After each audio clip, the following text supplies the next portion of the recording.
Okay. Give me just a sec to put out notifications, and we'll get started.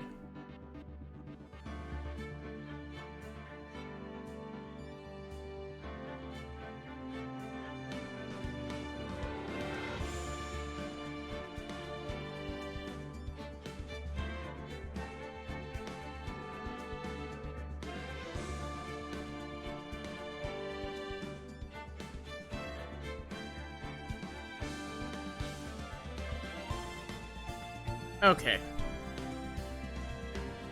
Give me just a sec to reorganize my stuff, because I was kind of in a rush.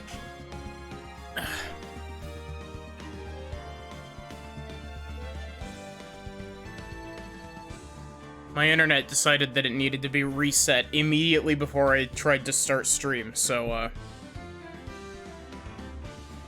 hopefully we won't have any awful internet issues.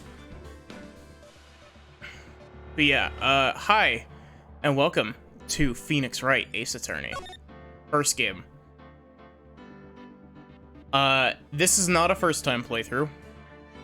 I have played... Well, I've never actually beaten any of the Ace Attorney games. I've played through 90% of them, and I've seen most of the stuff that they have to offer. Hey Silver, how are you doing?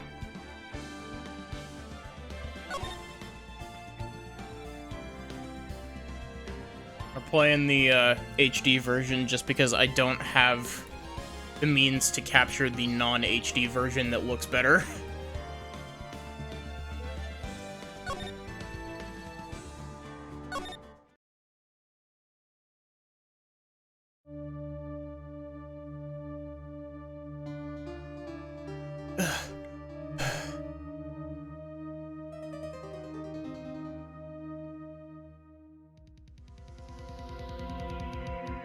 Damn it. Why me? Can't get caught. Not like this.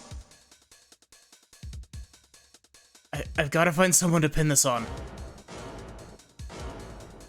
Someone like him. I'll make it look like he did it. This is gonna be a voice acting exercise for me.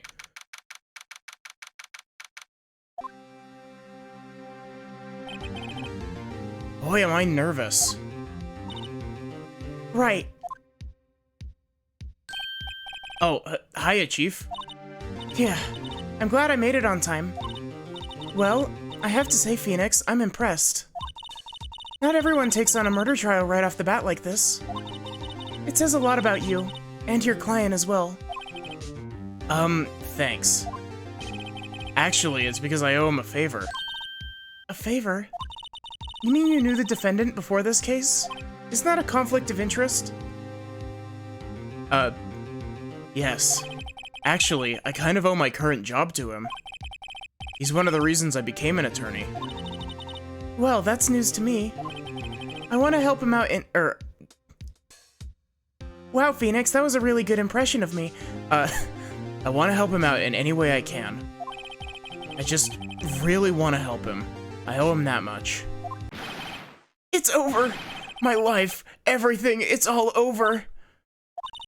Is that your client screaming over there? Yeah, it's him. Death, despair, oh! I'm gonna do it! I'm gonna die! It sounds like he wants to die. Yeah. Nick! Hey there, Larry. Dude, I'm so guilty. Tell him I'm guilty. Give me the death sentence. I ain't afraid to die. What? What's wrong, Larry? Oh, it's all over. I'm finished. Finished. I can't live in a world without her. I can't. Who took her away from me, Nick? Who did this? Oh, Nick, you gotta tell me. Who took my baby away? The person responsible for your girlfriend's death? The newspapers say it was you. My name is Phoenix Wright. Here's the story. My first case is a fairly simple one. A young woman was killed in her apartment. The guy they arrested was the unlucky sap dating her.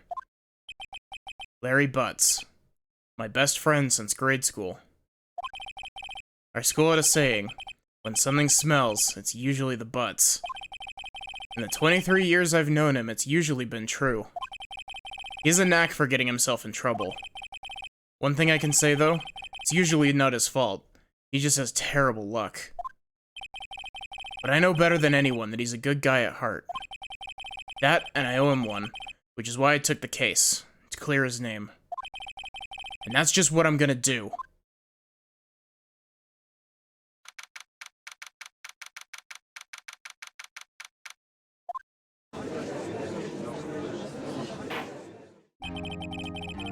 Court is now in session for the trial of Mr. Larry Butts. The prosecution is ready, Your Honor. The, defense is ready, Your Honor. Ahem. Mr. Wright, this is your first trial, is it not? Yes, Your Honor. I'm a little nervous. Your conduct during this trial will decide the fate of your client. Murder is a serious charge. For your client's sake, I hope you can control your nerves. Thank you, Your Honor. Mr. Wright, given the circumstances, I think we should have a test to ascertain your readiness. Yes, Your Honor. Hands shaking, eyesight fading, knees weak, arms spaghetti. The test will consist of a few simple questions. Answer them clearly and concisely. Please state the name of the defendant in this case. Oh, I need to drop my TV volume just a little bit. You can meme in this, so, yes, Phoenix Wright is the defendant. The defendant. It's me, right? Right. You completely lost your mind? Focus. The defendant is the person on trial. You're his lawyer.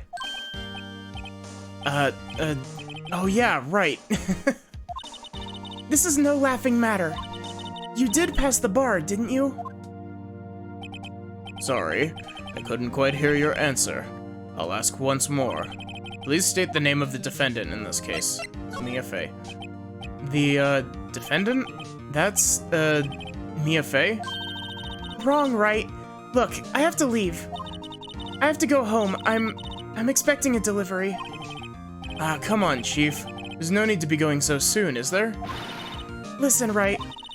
The defendant is the one on trial, your client. I mean, that's about as basic as you can get. Put my foot in it this time. I gotta relax.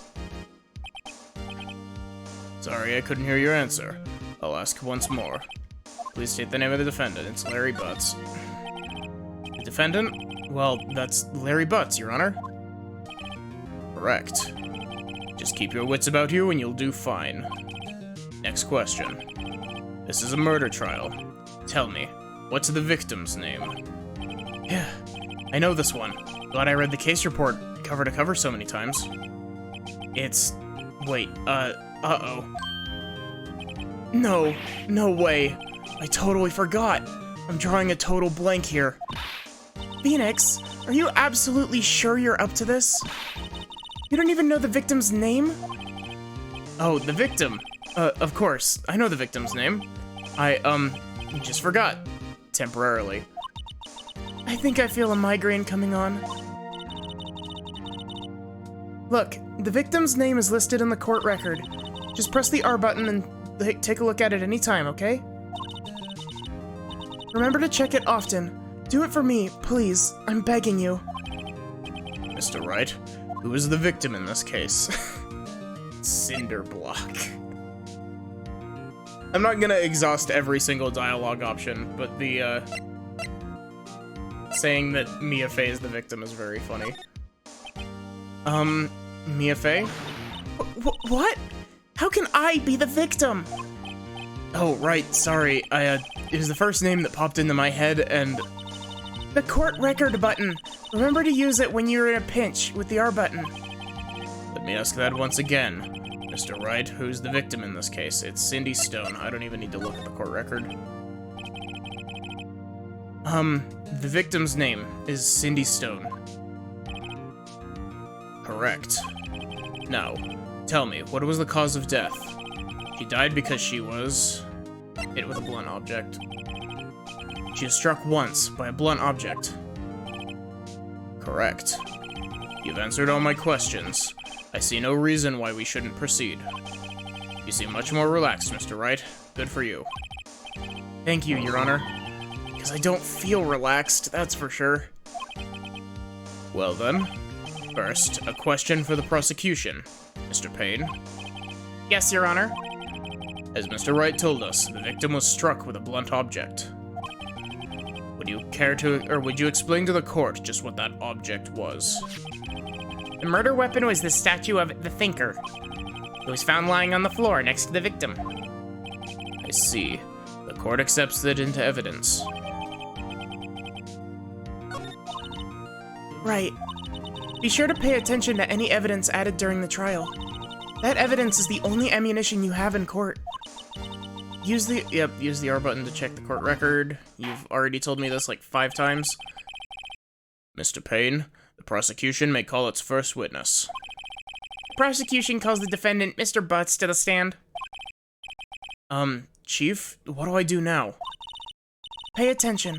You don't want to miss any information that might help your client's case. You'll get your chance to respond to the prosecution later, so be ready. Let's just hope he doesn't say anything unfortunate. Uh-oh. Larry gets excited easily. This could be bad.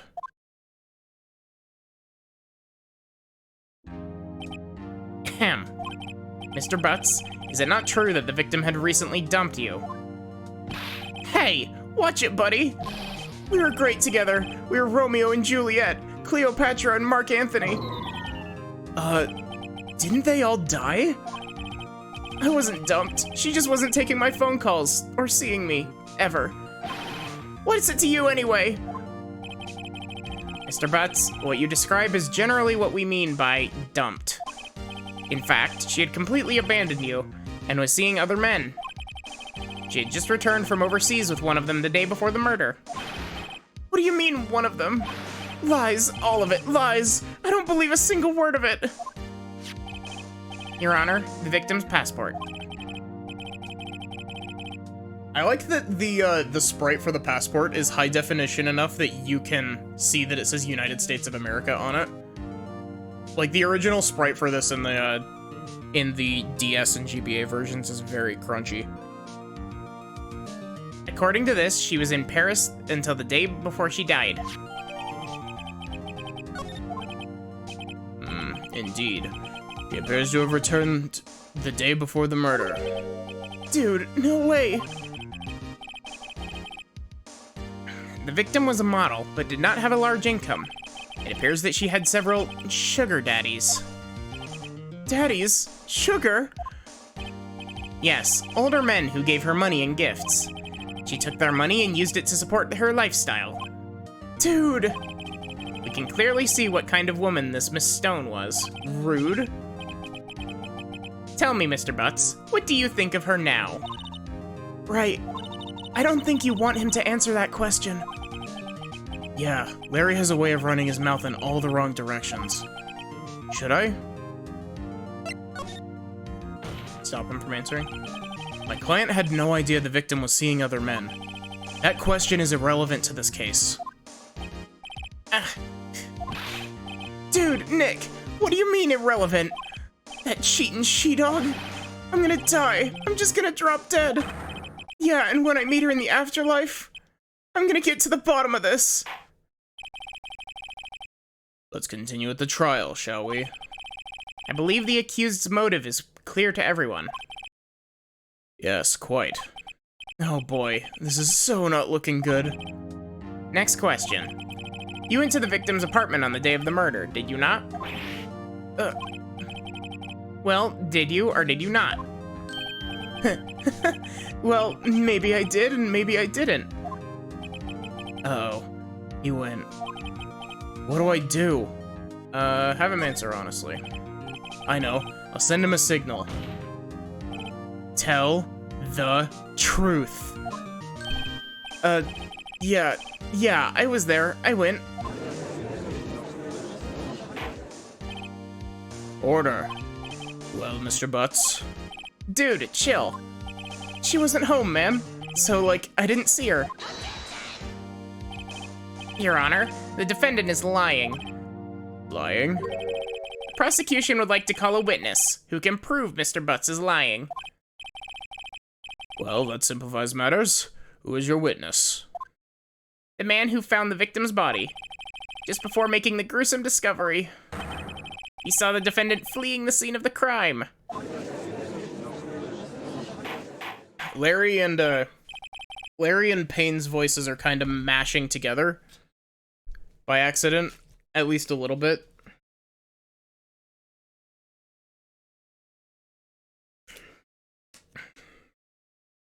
Hey Nasu, how are you doing? Thanks for the raid. Slash.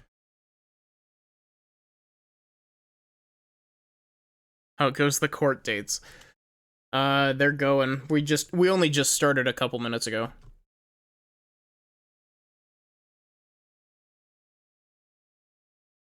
There. Order. Order in the court. Mr. Payne, the prosecution may call its witness. Yes, Your Honor. This is bad. On the day of the murder, my witness was selling newspapers in the victim's building. Please bring Mr. Frank Sahwit to the stand.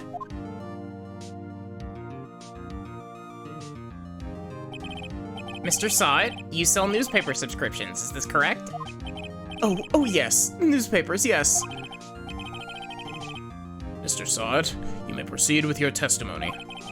Please tell the court what you saw on the day of the murder.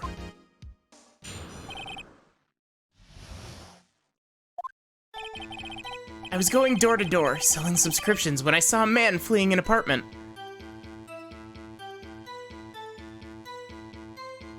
Hey TM, how are you doing? And yes, I love this case as well. I have played this game before, but I love this game, and I'm so excited to be doing it, because it gives me the chance to flex my voices. Finished Half-Life 2, so aside from the heat, doing pretty good. Nice. I was going door to door, selling subscriptions. I completely lost what I was doing for Sahwit's voice. I was going door to door, selling subscriptions, when I saw a man fleeing an apartment. I thought he must be in a hurry because he left the door half open behind him. Thinking it strange, I looked inside the apartment, and I saw her lying there, a woman not moving, dead.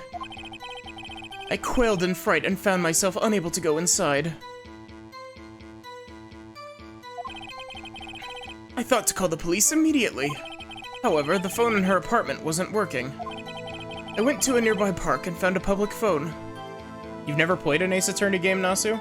I highly recommend them. Like, you literally can't go wrong with any of them. They are all good.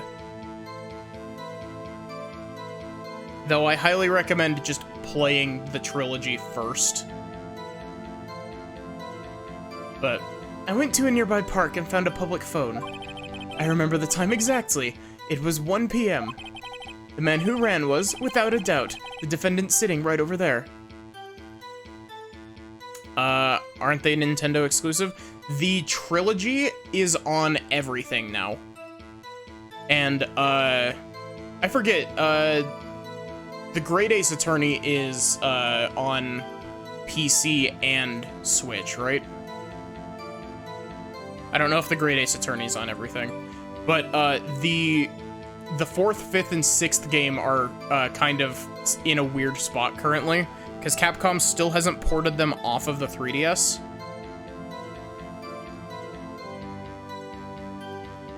Might have to check it out then. Great Ace Attorney is on PC. Nice.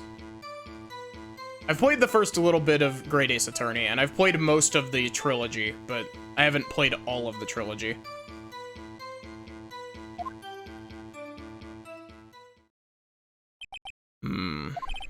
Larry, why didn't you tell the truth? I can't defend you against a testimony like that. Incidentally, why wasn't the phone in the victim's apartment working?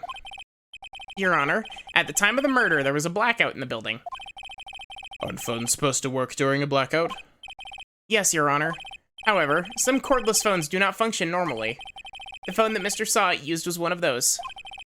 Your Honor, I have a record of the blackout for your perusal. Now, Mr. Wright. Yes, yes, Your Honor. You may begin your cross-examination. Cross-examination, Your Honor? All right, Wright. This is it. The real deal. What exactly am I supposed to do? Why, you exposed the lies in the testimony that the witness just gave. Lies? What? He was lying? Your client is innocent, right? And that witness must have lied in his testimony. Or is your client really guilty? How do I prove he's not? You hold the key. It's in the evidence. Compare the witness's testimony to the evidence at hand. There's bound to be a contradiction in there. First, find contradictions between the court record and the witness's testimony. Then, once you've found the contradicting evidence, present it and rub it in the witness's face. Okay. Open the court... Yep. Point out contradictions. Cool.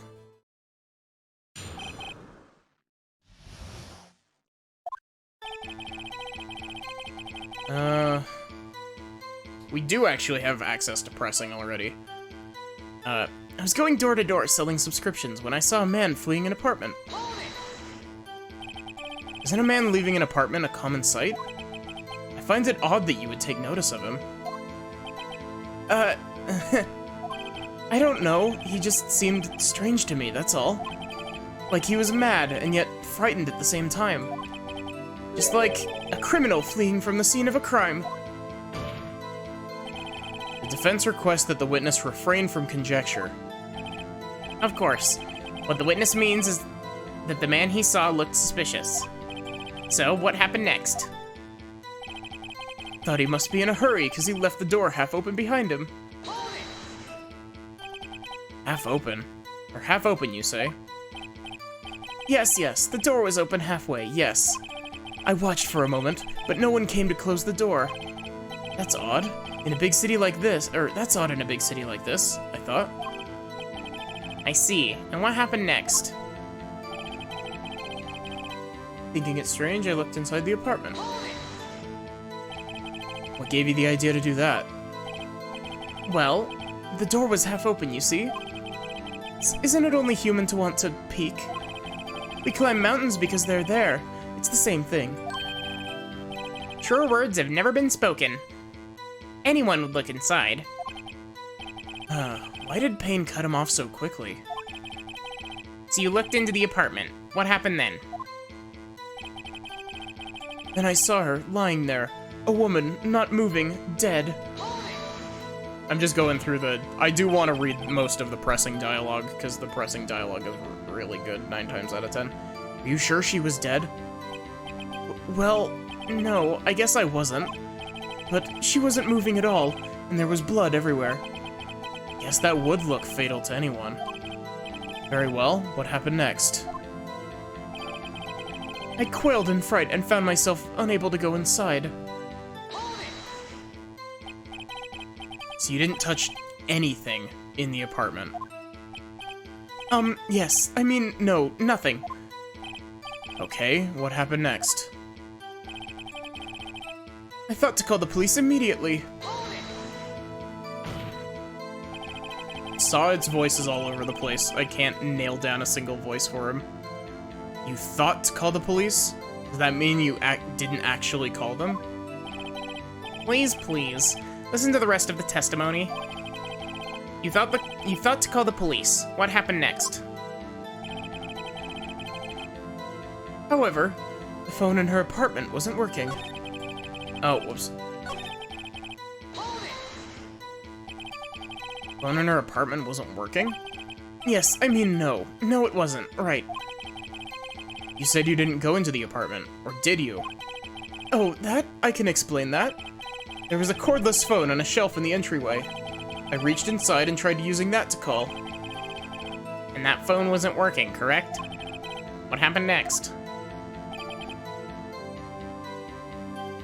I went to a nearby park and found a public phone. Why use a public phone? Well, you see, I don't have a cell phone. And being the middle of the afternoon, there was no answer at the nearby apartments. Ah, right.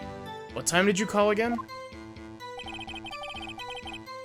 I forgot just how long Sahwit's testimony is. I remember the time exactly. It was 1 p.m.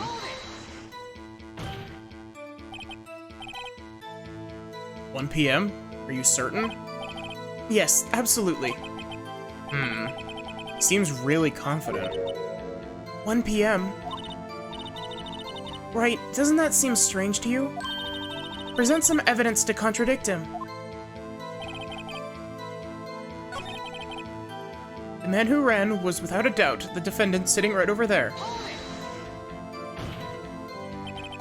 You absolutely 100% positive. Yes, it was him. No mistake about it. The witness says he's certain. That's all of it. There must be a contradiction in there somewhere. Examine the court record with the R button. Yep. Present evidence. Cool.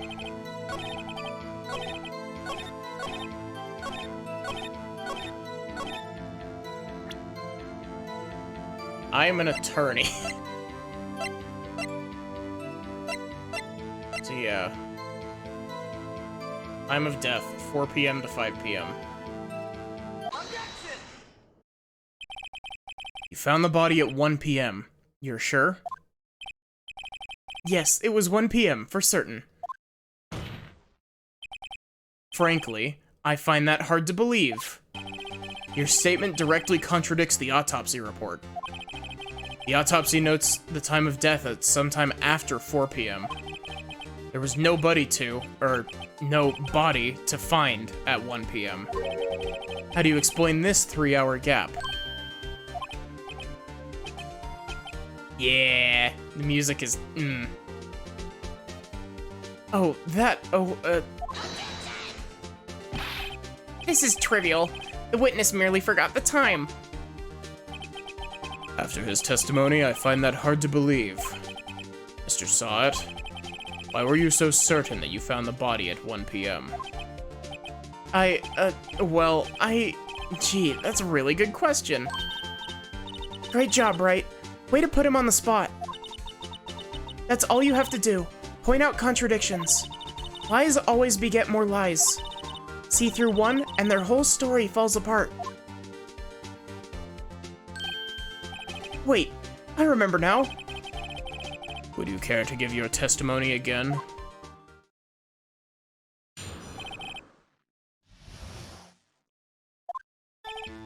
You see, when I found the body, I heard the time. There was a voice saying the time. It was probably coming from the television. Oh, but it was 3 hours off, wasn't it? I guess the victim must have been watching a video of a taped program. That's why I thought it was 1 p.m. Terribly sorry about the misunderstanding.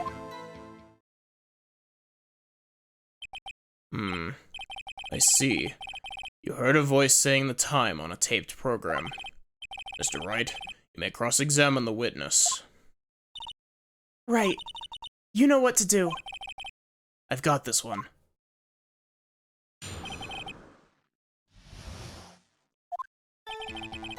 You see, when I found the body, I heard the time. You said heard, not saw? Yes, I heard. All I saw was the body lying there. I didn't think to look at anything else, least of all my watch. Huh. Isn't that a little strange? So you're saying you heard something. But if you were so shocked by the body, you wouldn't hear anything at all. The witness did say he actually heard the time. It's ludicrous to suggest he wouldn't hear anything. I have to agree with the prosecution. Witness, continue your testimony. There was a voice saying the time. It was probably coming from the television. Oh. You sure it was the television and not a radio? Well, no, I guess it might have been a radio. Incidentally, there was no radio on the premises. There was only one large television. Right. I can't put my finger on it, but something about this seems fishy. Something about hearing the television. The witness has testified. He heard the time. Oh, but it was 3 hours off, wasn't it? How do you explain the gap? Well, witness, can you explain this? 2 lines of dialogue. I guess the victim must have been watching a video of a tape program. A video? Yes, that would explain why the time was wrong. True, true. Right. I think the problem lies someplace else. We're agreed that you heard the time at the scene, then. That's why I thought it was 1 p.m. You sure the voice you heard said it was 1 p.m.? Yes, I can practically hear it now. It was quite clear. Mr. Payne, has the prosecution verified this testimony? My apologies, Your Honor. I, too, have only just learned that the witness heard the time. Oh, I'm really sorry.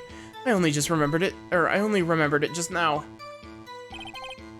I'm terribly sorry about the misunderstanding. Well, you just watch it. Not much point in pressing him on that one, was there?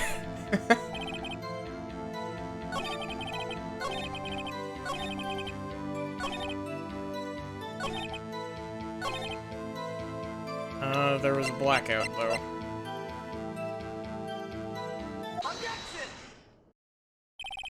Hold it right there. The prosecution has said there was a blackout at the time of the discovery. And this record proves it. You couldn't have heard a television, or a video. The defense has a point. Do you have an explanation for this, Mr. Sahwit? No, I find it quite puzzling myself. Quite.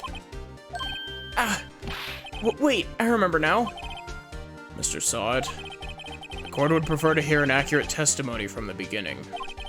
These constant corrections are harming your credibility. That, and you seem rather distraught. My apologies, Your Honor. It, must have been the shock of finding the body. Very well, Mr. Sahwit. Let's hear your testimony once more, please.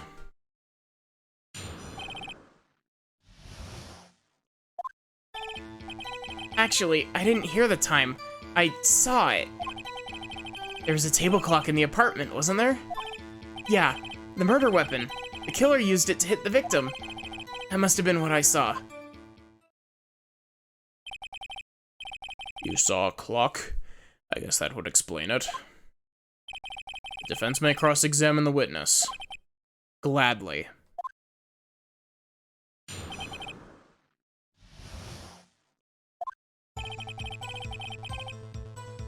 Also, good music. Actually, I didn't hear the time. I saw it. It strikes me as a very suspicious mistake. Yes, I can see how you'd be a little doubtful. I'm really sorry. I only just remembered that table clock. Table clock? There's a table clock in the apartment, wasn't there? Table clock? Was there a clock at the scene?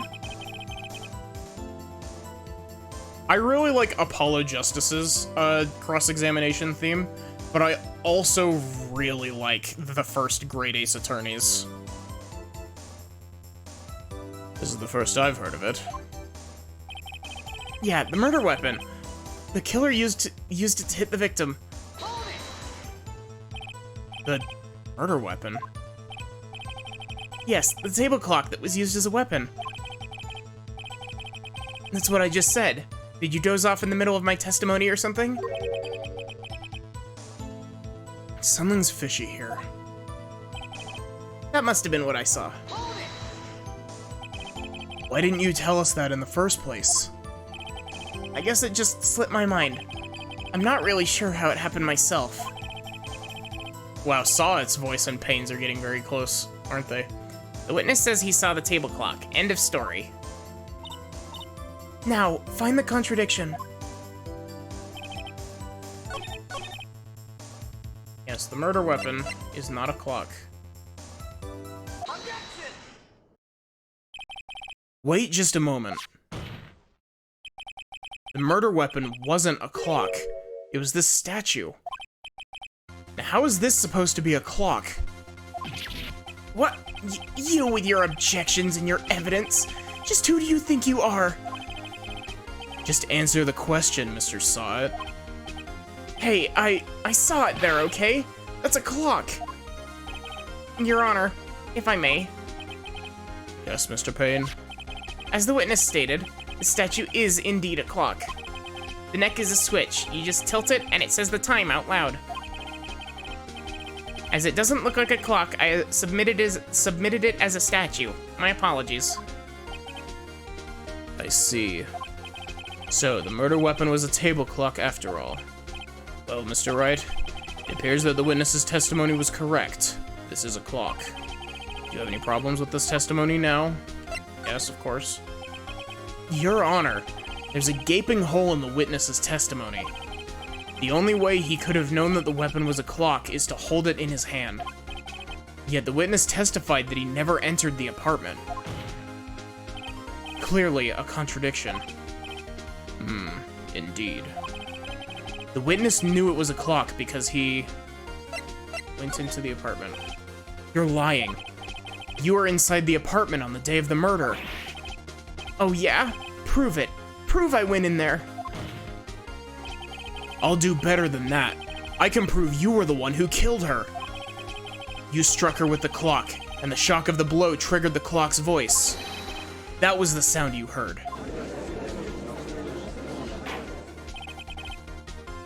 Order in the court. Intriguing. Please continue, Mr. Wright. Yes, Your Honor. Mr. Sahwit, the sound must have left quite an impression on you. Understandable, since the murder weapon spoke just as you hit the victim. Do you think Larry... Actually, wait, no. Do you think that this statue is just carved out of stone? Like, do you think that's why it's so heavy, is that it's, like, solid stone?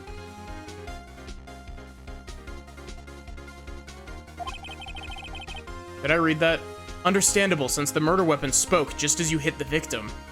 That voice was burned into your mind. That's why you were so certain about the time. What's the meaning of this? This is all baseless conjecture. Baseless? Just look at the witness's face. Would the witness care to elaborate? Did you strike the victim with the clock? That day, I never. Look, the clock, I heard, no, I mean, I saw. Shut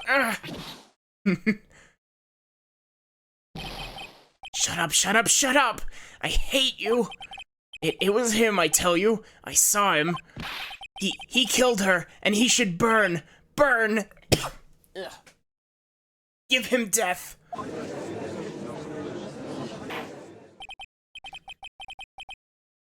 Also, that is the only time that annoyed Phoenix sprite shows up in the entire trilogy. Order in the court, I say. Your Honor, a moment, please. There isn't a shred of evidence supporting the defense's claims. Mr. Wright. Your Honor? You claim the sound the witness heard came from the clock. Do you have any evidence? The whole case is riding on this. I'd better think it through carefully. Your Honor? The sound Mr. Sahwit heard was definitely this clock. A fact which is clear if you simply try sounding the clock. Let's sound the clock, now. Here, in this court. Your Honor, may I have the clock? I ask the court to listen very carefully.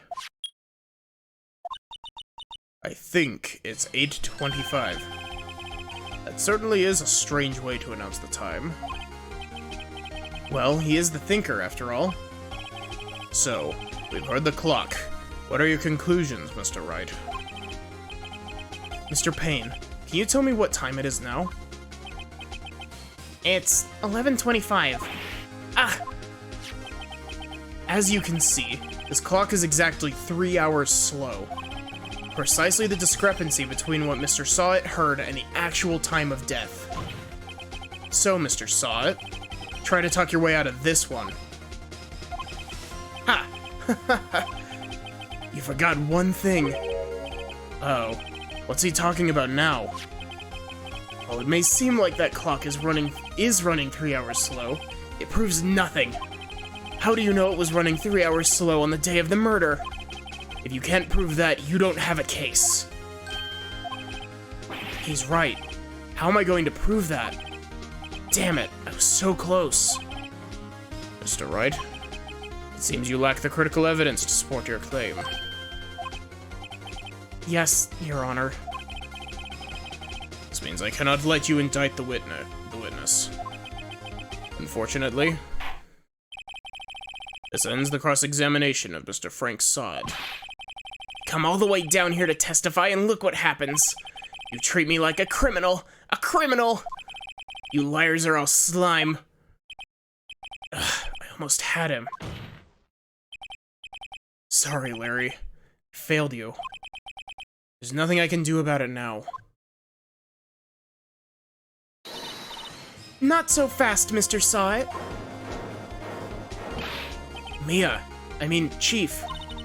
Listen up, Wright. Don't throw this one away. Not like this. Think. But, Chief, it's over. I can't prove the clock was slow on the day of the murder. Nobody can prove that.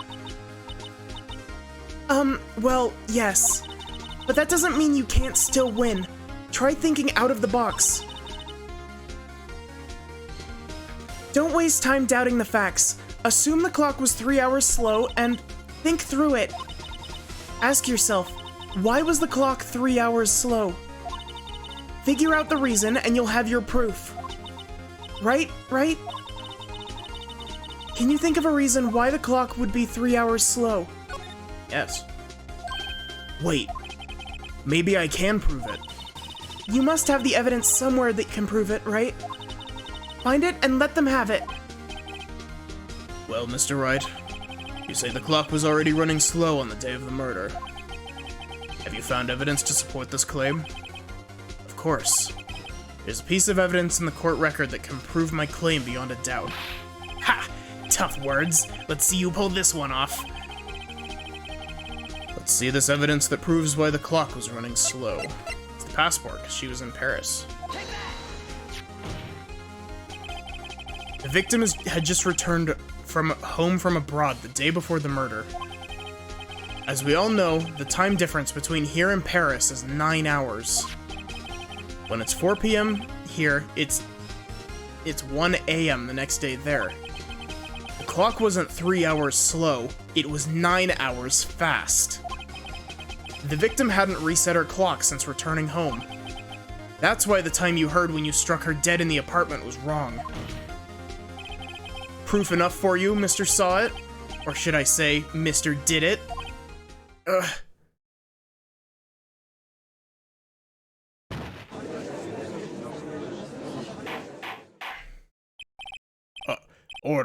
Order, I say. It's such a cheesy line, but I love that Mr. Sahwit, or should I say Mr. Did It line.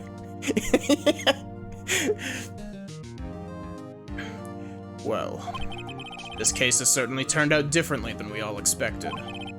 Mr. Payne, your witness. He was arrested and has been taken away, Your Honor.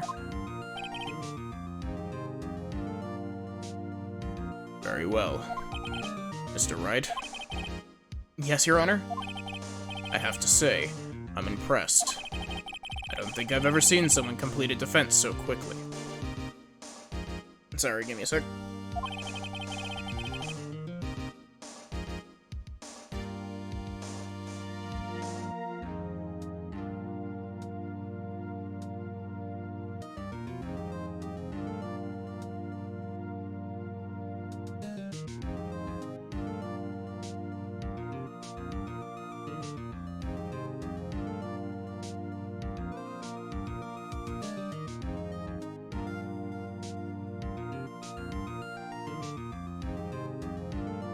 I'm sorry about that.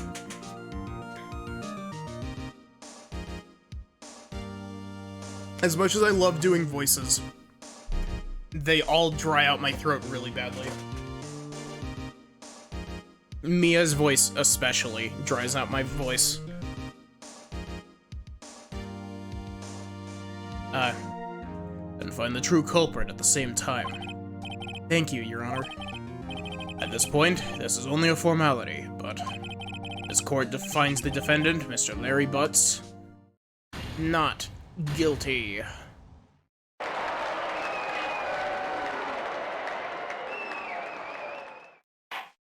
Thank you for the hydrates.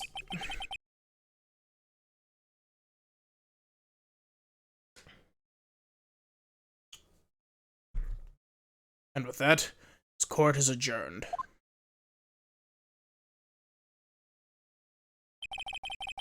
Turns out that Frank Sahwit was a common burglar. He posed as a newspaper salesman to check and see when people were out of the house. That day, when Larry went to her apartment, the victim wasn't home. After he left, Mr. Sahwit let himself in to do his dirty work. While he was searching her place, the victim returned. Flustered, Mr. Sahwit grabbed the nearest blunt object he could find.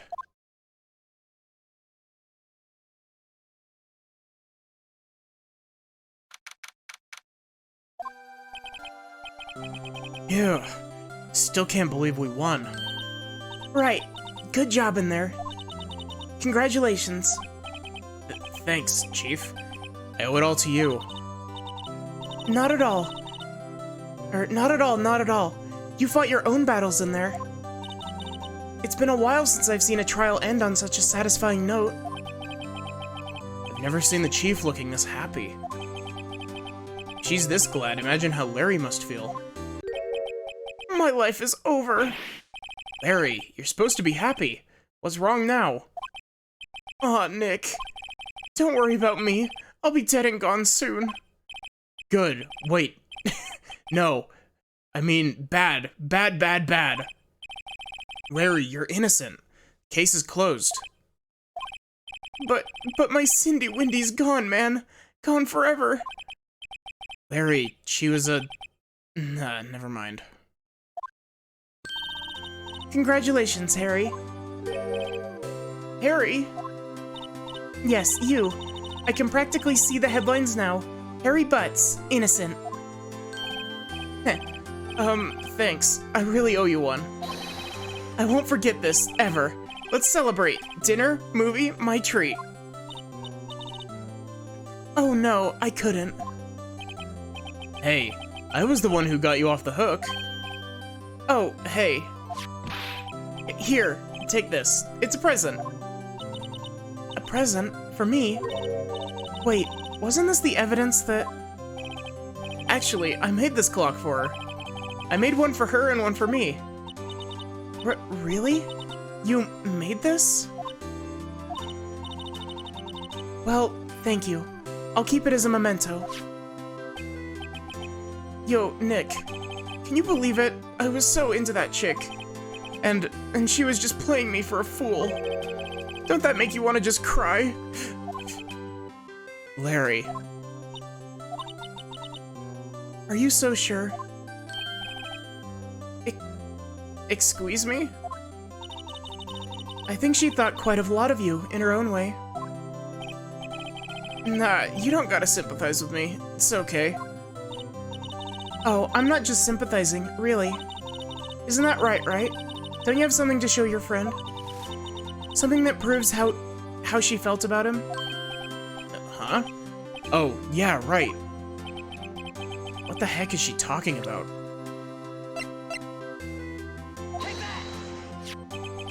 Check this out, Larry. Proof positive you weren't just some chump to her. Huh?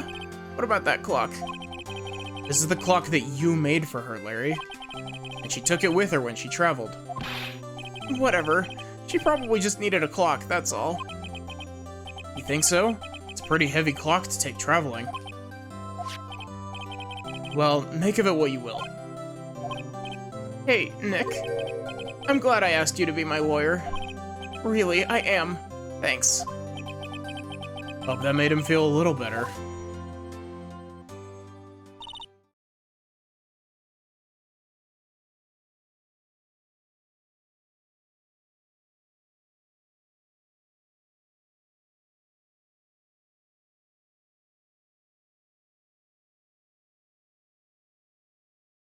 Sorry about that. Right? I hope you see the importance of evidence now. Also, hopefully you realize things change depending on how you look at them. People too. We never really know if our clients are guilty or innocent. All we can do is believe in them. And in order to believe in them, you have to believe in yourself. Right? Listen, learn, grow strong. Never let go of what you believe in. Yeah. Never let go of what you believe in. Never.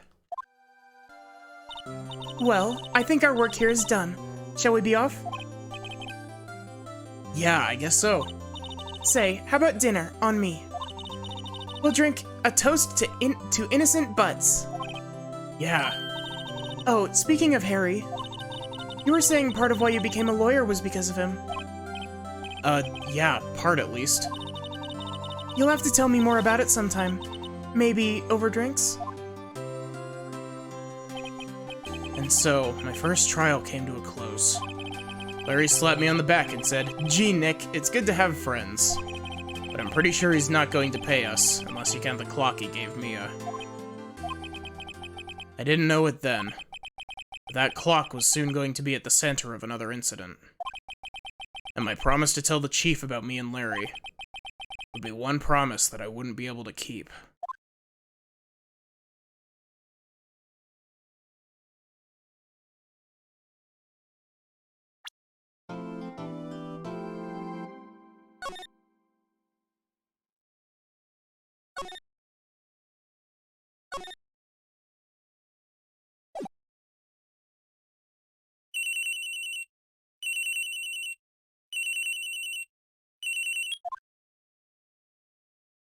Hello, this is Maya. Hey Maya, it's me. Mia, what's up? You haven't called in a while. Sorry, I've been so busy. How have you been? Well, lonely, and it's all your fault. Nah, I'm just teasing. I've been great. I'm finally getting used to having my own place. Eventually. And yes, that does include... Basically, I want to play all 11 Phoenix Wright games. At some point. They're not going to be back-to-back by any means. But I do want to get through them all at some point. I want to play through all 6 numbered games, like the trilogy, Apollo Justice, Dual Destinies, Spirit of Justice, the Great Ace Attorney duology, the Investigations duology, and Professor Layton v. Phoenix Wright. I've been great. I'm finally getting used to having my own place. That's good to hear. Actually, I'm calling because I have a favor to ask. I know. You want me to hold on to evidence for you?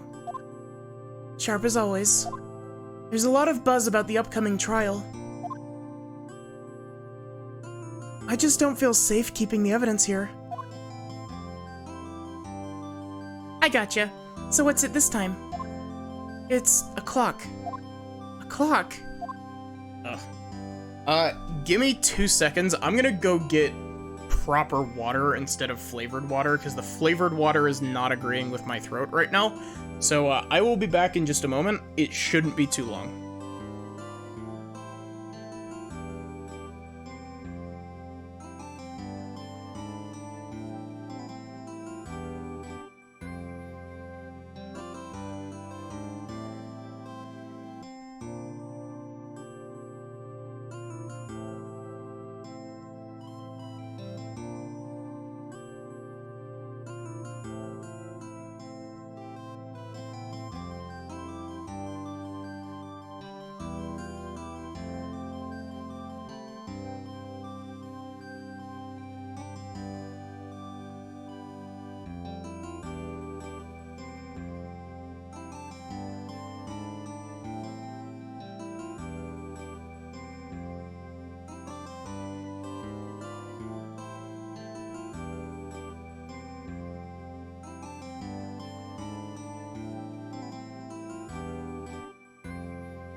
Okay, I'm back.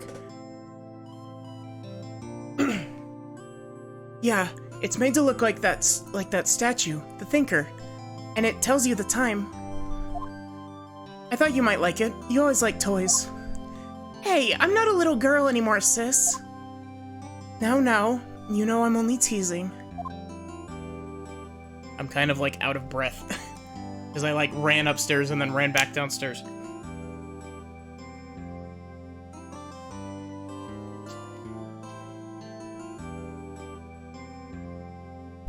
Wow, that's like a night and day difference on my throat. I should probably tell you that the clock isn't talking right now. Huh? It's not working. That's lame. I had to take the clockwork out. Sorry. I put some papers inside it instead. Papers? Is that the evidence then? Well, there's a possibility that it might turn out that way, yes. Wait, what? That's very weird. Can you come by the office tonight, say 9:30 to pick it up? I'll be in a pre-trial meeting until then. Okay, sis, but I expect dinner. Something good. Like, burgers.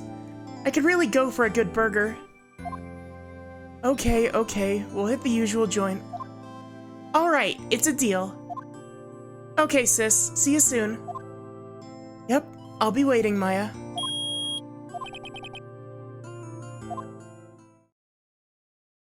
Also, can I just say that the Turnabout Sisters melody always, like, gets me misty-eyed? Now, Miss Faye, I'll take what's mine, the papers. I'm sorry, but I can't give you what I don't have. Miss Faye, you're a poor liar. Why, I see it right over there. That must be the Thinker that swallowed those papers. How could you know? You are not cogniferous of my background. Gathering information is my business, you see. I should have been more careful. Oh! My dear Miss Faye, I'm so very sorry. But I'm afraid I must ask you for one more thing. Your eternal silence. Farewell, Miss Faye.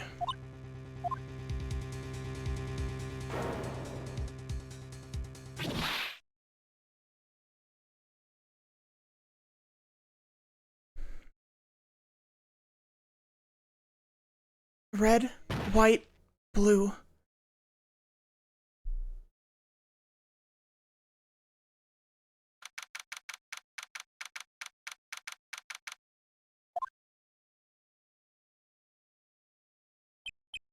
Uh-oh, I'm late. Huh? That's strange. Guess the chief left without me.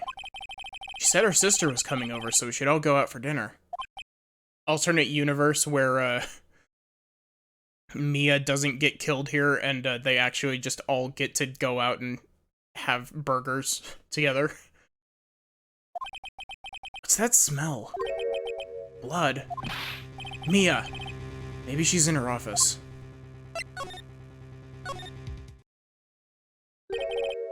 That smell. Blood. Sis. Someone's there. Chief? Chief. Chief!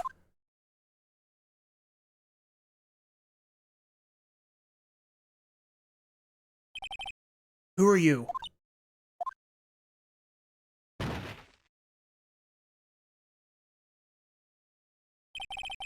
Strange girl dropped out cold. I left her lying on the office sofa. I went back to the chief where she lay under the window. Her body was still warm. I could feel it when I held her shoulder. Then, all too quickly, it began to fade.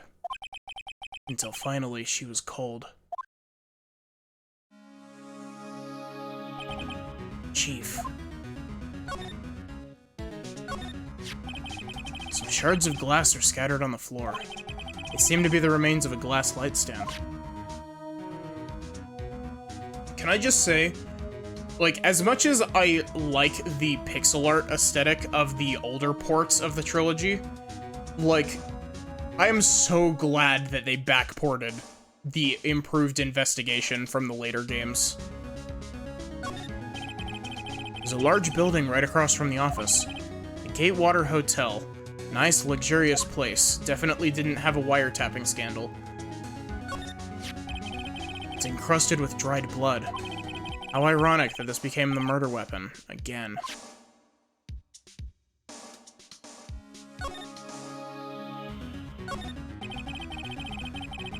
All the chief's important documents are packaged in here. This is where she filed her case records and recent rulings. Oh, whoops. Surprisingly, the chief was never good with machines. About all she used this PC for was email. She picked up this ancient model at some garage sale for practically nothing.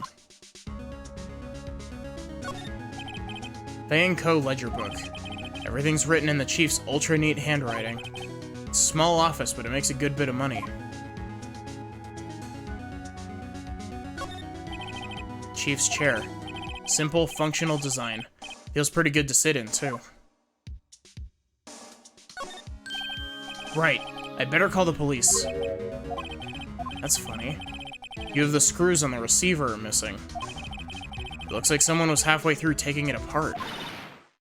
Police! Please, come quick! What was that? Someone screaming from outside the window? She's staring right at me. She's holding a phone in her hand.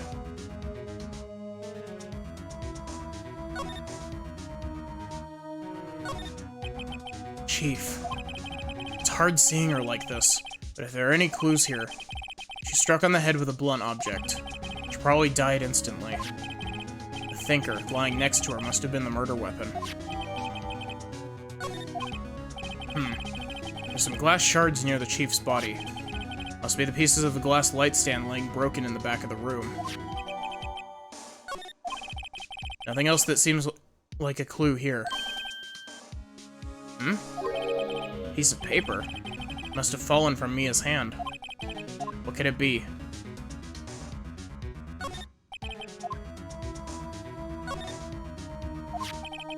Word is written in blood on the scrap of paper.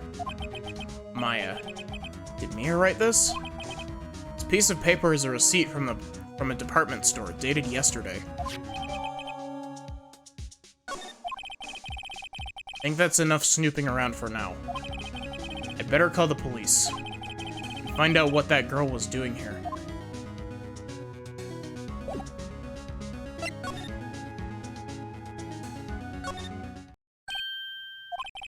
That girl just now. Where'd she go? Put her right there on that sofa. Uh-oh, I hope she didn't run on me. Yipes! Don't scare me like that. Excuse me, but who are you? It's okay. I work here. Maya. Maya Fei. Maya. Fei? Maya. So Mia was writing this girl's name. Maybe I should show her the receipt? I never thought there'd be a use for evidence like this outside the courtroom. I am an attorney.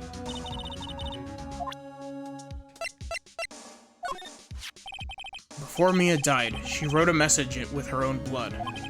She wrote it on the back of this receipt. That's my name. Why? Why would she write my name? Please, just calm down. Why would Sis write my name?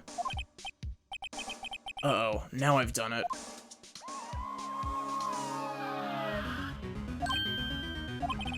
Police. Sounds like they're coming this way. Freeze, police. Alright, I'm Detective Dick Gumshoe, see? Gumshoe? What an odd name. We received a report from the building across the way, see? Got a person saying they saw a murder. I'll need a bit to figure out Gumshoe's voice. Must have been that woman I saw. Anyway, I don't want either of you moving 1 inch, okay? Yeah, I can't get to the right spot that I want to for Gumshoe's voice. I keep slipping into, like, Western. Almost. Great, just great. Maya, wait. She wouldn't have... Nah. Whoa! Excuse me. This word Maya here mean anything to you? That's my name. What? Yeah. The victim drew this here note in their own blood, see? With her dying breath, she wrote... I hate that I'm accidentally making Gumshoe Western.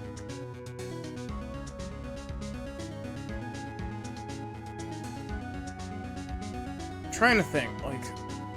How do I even...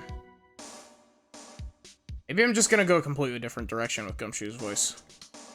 With her dying breath, she wrote down the killer's name. Killer? I'm not... Case closed. You're coming down to the precinct, ma'am. What?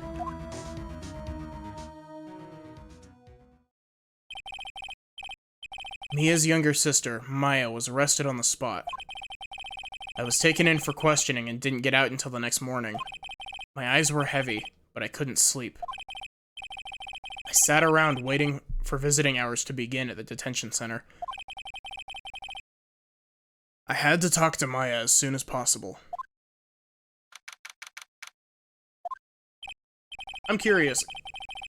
Wow, they have poor Maya locked up like a criminal. I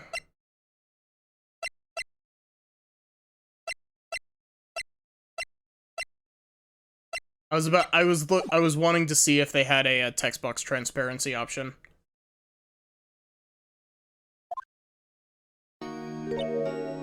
Oh, it's you, the lawyer.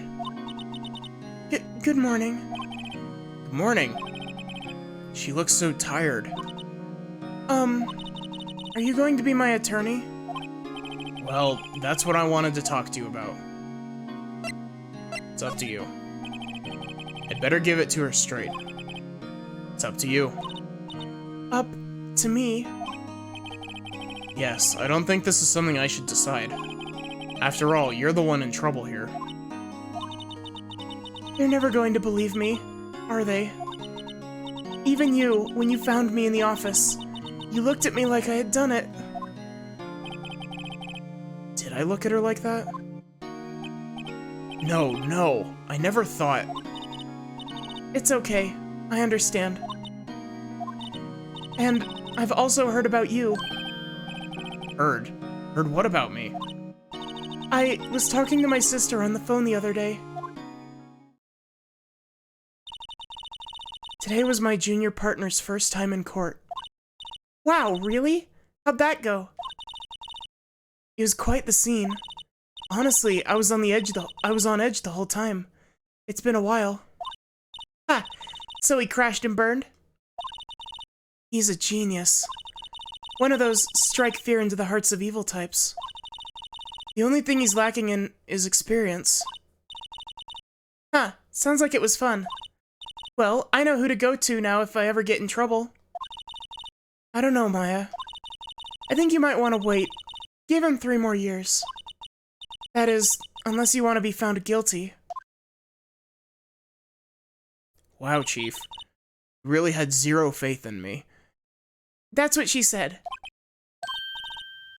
I'm sorry. I didn't mean to insult you. No, it's okay. It's true, I guess. But at the same time, I can't just sit by and watch. When I think of the person who did this to Mia... I know.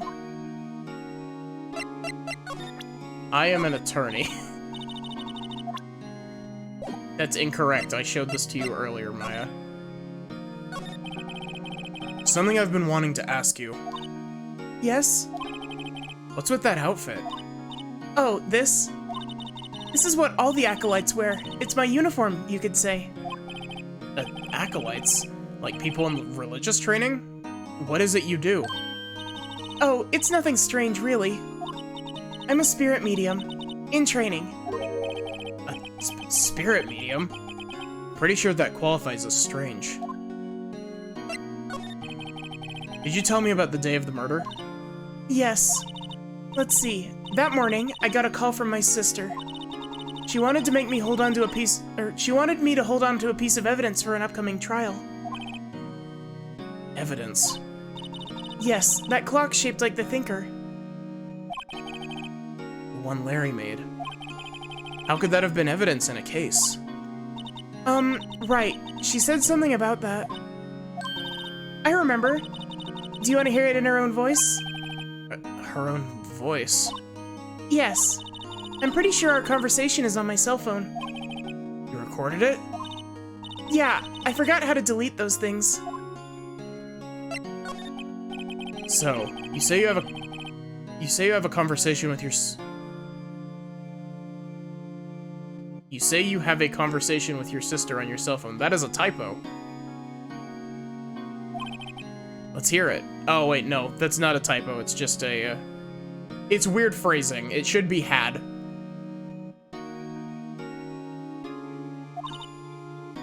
Or it should have been phrased as, like, you have a recording of the conversation on your cell phone. Right. Oh, I just remembered. That detective took my cell phone. Sorry. Oh, right. Of course. Next time I see Detective Gumshoe, I'll ask him for it. I'll write you a note so you don't forget, okay? Sure, thanks. Maya writes in Braille.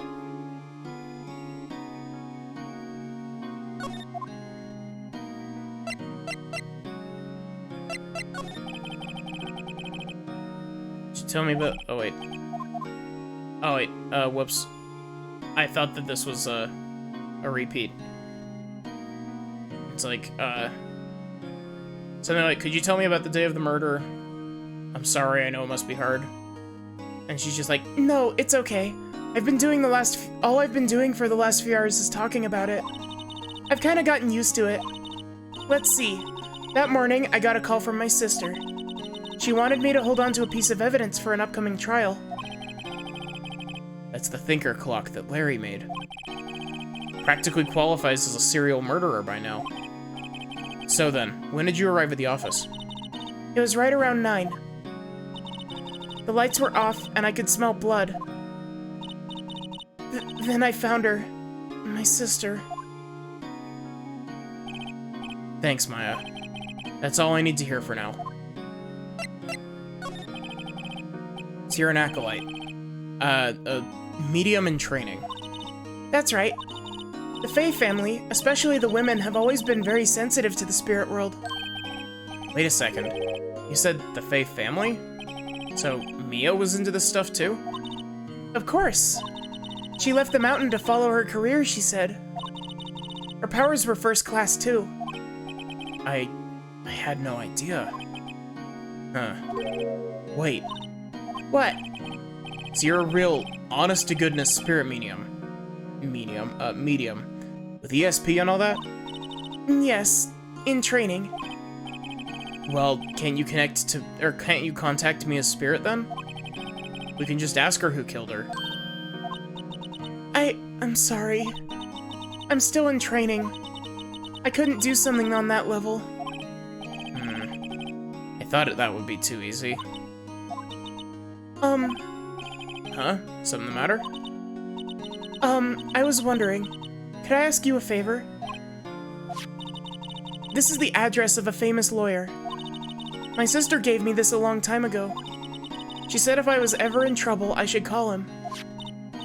And, well, I'm in trouble. Do you think you could go ask him to represent me? Yeah. Sure, why not? I'll go ask. Thank you so much. I have no one else to turn to. Say, what about your parents? I see. Don't worry, leave it to me. Thank you. The trial's tomorrow at 10. What? Tomorrow? Tomorrow? Tomorrow. What if this guy refuses? They told me that if I don't find one, the state'll pick an attorney to defend me. When will that happen? They're giving me until 4 this afternoon. Visiting hours are almost up. I'd better hurry. Right, I'll be back.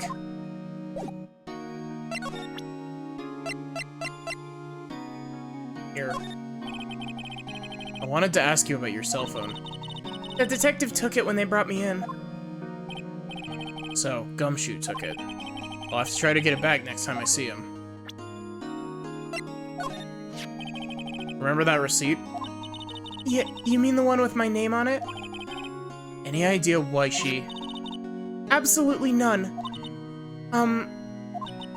Do you trust me? I trust you.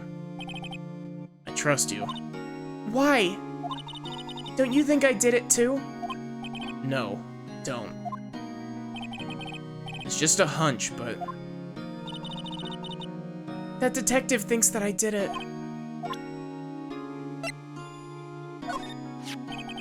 This was lying next to the chief's body.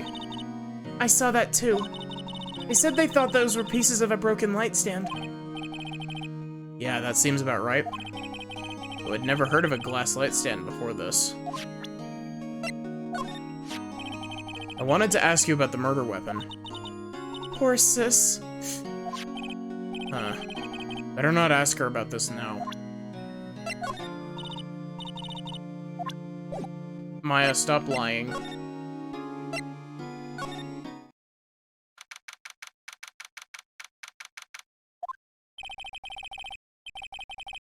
According to the receptionist, the big boss is out. She couldn't say when he'd be back. Must be hard to keep track of everything when you're a famous lawyer. Not to mention run an office like this. I guess I'll just have to come back later. That painting has been bugging me ever since I stepped in here.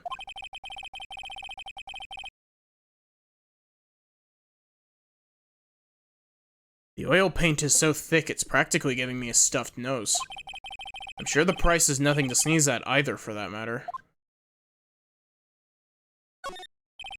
Solid mahogany desk. Wood's been polished to a deep luster. Expensive-looking mahogany bookshelves, filled with expensive-looking books. Funny. They don't look like they've ever been read.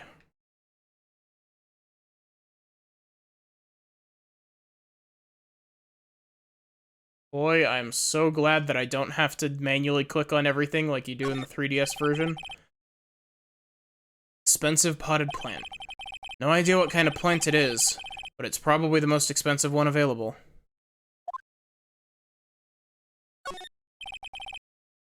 Table for clients.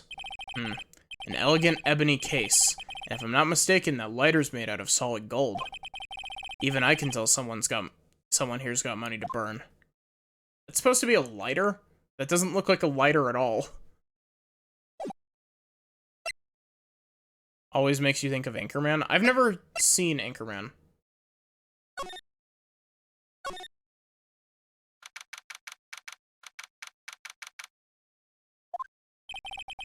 The office is filled with police officers. They're all busily searching for clues. Hey, you there. This is a crime scene, pal. No trespassing. Sorry. Don't I know you from somewhere? Wait, you're that Butts guy, aren't you? No. Phoenix Wright. How could anyone mistake me for Larry? Guess I got the wrong name, Mr. Wright. Sorry about that. That Butts guy, he was a killer. And you're no killer, right? He was proven innocent.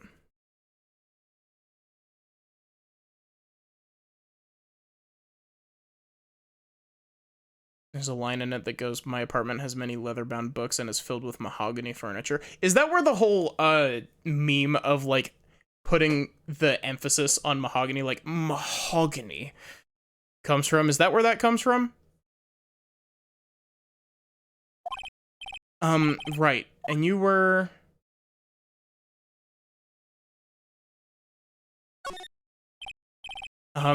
Gumshoe, wasn't it? Dick Gumshoe? Right, at your service. At your service.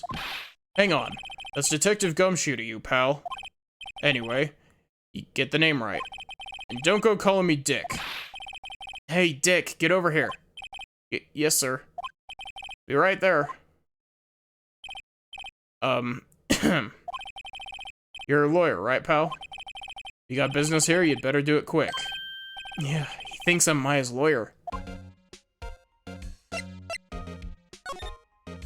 Oh wait, we need to... the ritual. Mia's favorite potted plant. I remember it had this bizarre name no one could ever remember. Cordyline stricta, pal. Who is that? That was Gumshoe. Said pal. That's his indicator. Sky is blue and so am I. There's that hotel right across the way. An old movie poster. Apparently, this was the first movie that made Mia cry when she saw it. I'll have to check it out one of these days. Mia's desk. Perfectly clean, as always. The only thing it's missing is Mia. There's a horrendous amount of legal books here. Scarier still is that Mia probably read all of these.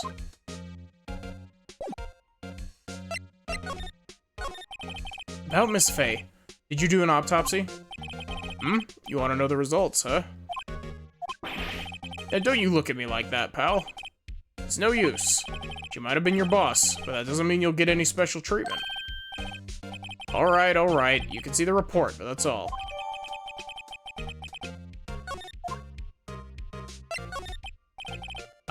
About Maya. Yeah, looking forward to the trial. Sorry, pal. This is one trial you aren't gonna win. Why do you say that? Zeddy's put Prosecutor Edgeworth on the prosecution. Edgeworth. I'm sure you know what that means, you being a lawyer and all. Prosecutor Edgeworth. That's right, pal. Mr. Miles Edgeworth himself. Gumshoe, why are you so close to being Western?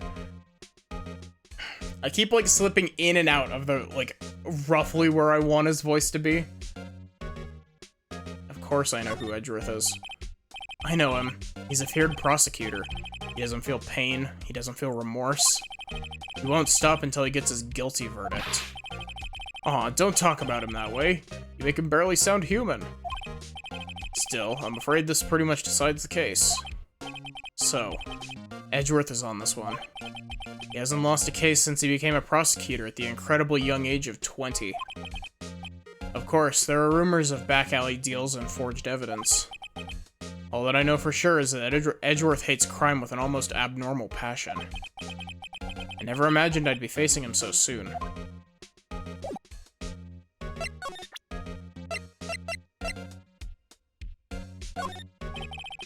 I was wondering, did you see Maya Faye's cell phone? Oh, that? I have that. You think you could give it back?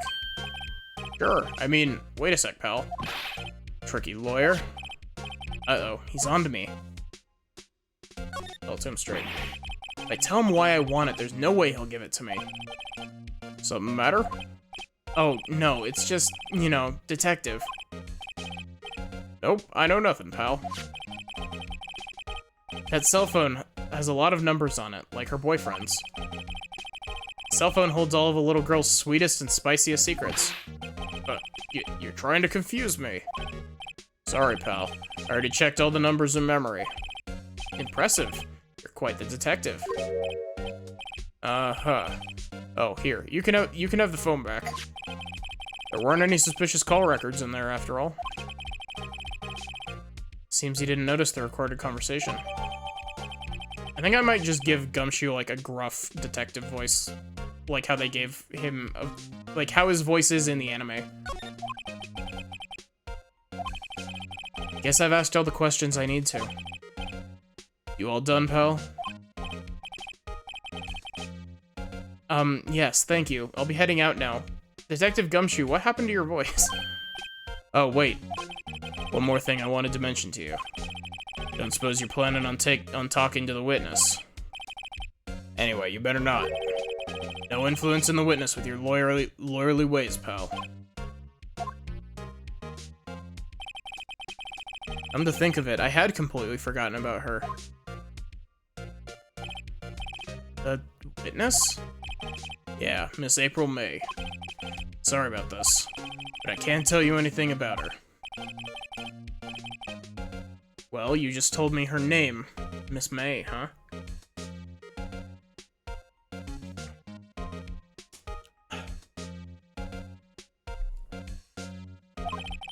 So you've sent her home already, then. Trying your lawyerly tricks on me now? She's not to go outside her room until the trial. So, she's still in the hotel across the way. Guess I should know better than to try to get a detective to leak information. You got that right, pal. Time to pay a visit to Miss May.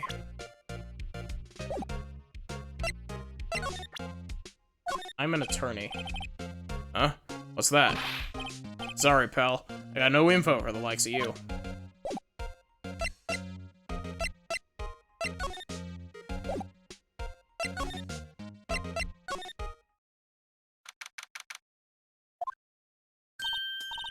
Well, hello there, handsome. Hi. Smooth, right? Real smooth. You're the lawyer, aren't you? The detective told me. He said, don't say nothing to that lawyer, pal. Memo to self. Thank Detective Gumshoe for making my job harder. Gee, this is all like something out of a movie. It's all so exciting, I can hardly contain myself. Oh, let me go freshen up so I can look the part of the beautiful eyewitness. Pity the lawyer that has to cross-examine this one. A bottle and 2 glasses are on the table. Somebody must be staying with her. The late summer sunlight streams through the window. There's the Fay & Co. Law Office's building, of course. You can see the inside of the room pretty clearly from here. I think it would be a little difficult to recognize a face from this distance, though. Simple bed. Been recently made. Nothing eye-catching here. Wait, was there an option to turn the cursor speed up?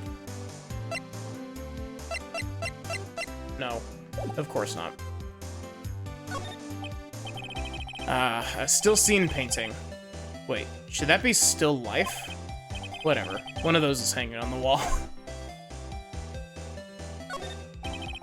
Flowers are fake, as expected. I know sunflowers and tulips, but that's about the extent of my floral knowledge. And the writers will take that and run with it for the rest of the series. It's one of my favorite running gags, like the fact that he's just like, basically he just categorizes things into sunflower, tulip, and neither. There's a screwdriver stuck in this drawer. Wonder what's inside. Let's take a look. Hey! Hey! What are you doing?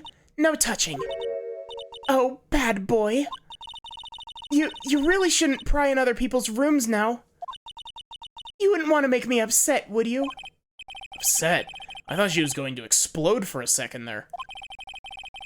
I wonder what could be inside the drawer. Do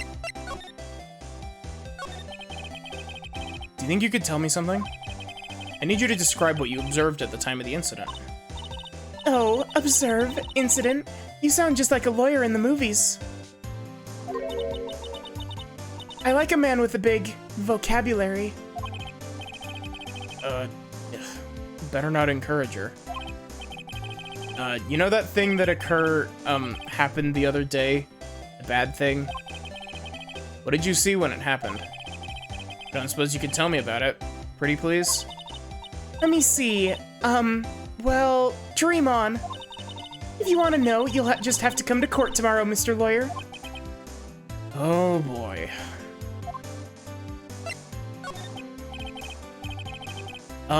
Could you just... Who exactly are you? Oh, Mr. Lawyer, are you hitting on me? No. Hey, I'm just doing my job here. You know, you're cute when you blush. Believe me, this is the first time in my life that I've blushed this much. Right. Can you just tell me what it is you do? Well, no. And you had your little hopes up, didn't you? Oh boy. This one is pretty easy. Granted, I would prefer a easy and cohesive case to a very difficult and very obtuse case. See Trials and Tribulations for that. Or not Trials and Tribulations, Justice for All for that. Everyone's favorite case to hate. See, there's 2 glasses on the table. Someone staying here with you? Oh, what amazing powers of observation. You must be one of those famous detectives, like on television. Oh, no, not me. I'm just a lawyer. Say, Mr. Big Detective, why don't you go look for clues in the garbage, Miss May doesn't like nosy little lawyers. Oh boy. I'm a lawyer.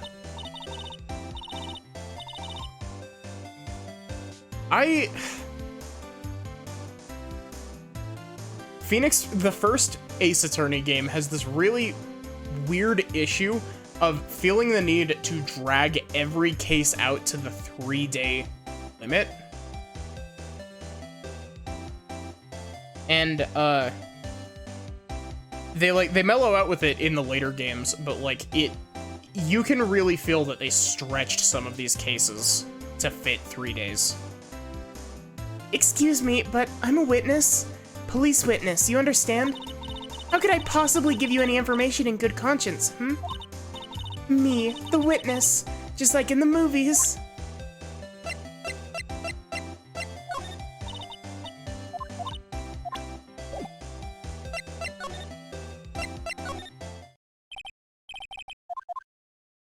Oh, whoops. He said something like, seems like Mr. Grossberg isn't back yet. That was the most over-the-top clearing of the throat I've ever heard.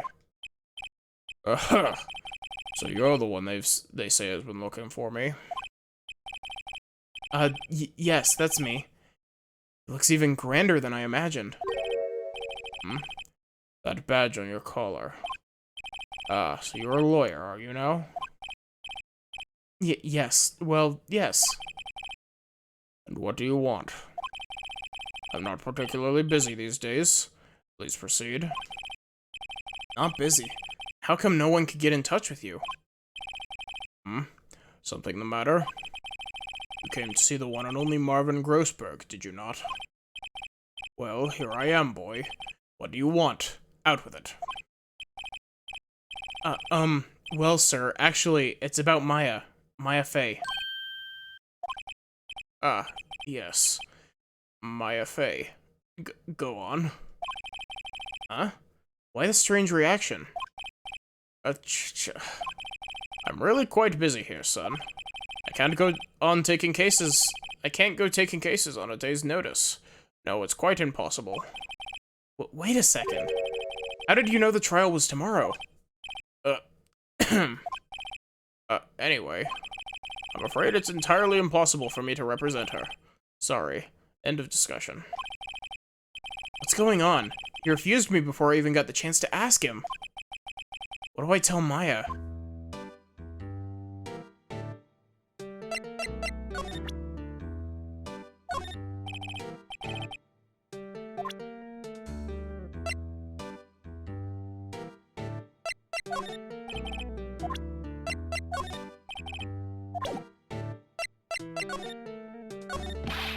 How can you just refuse like that? Please, tell me why you won't take the case.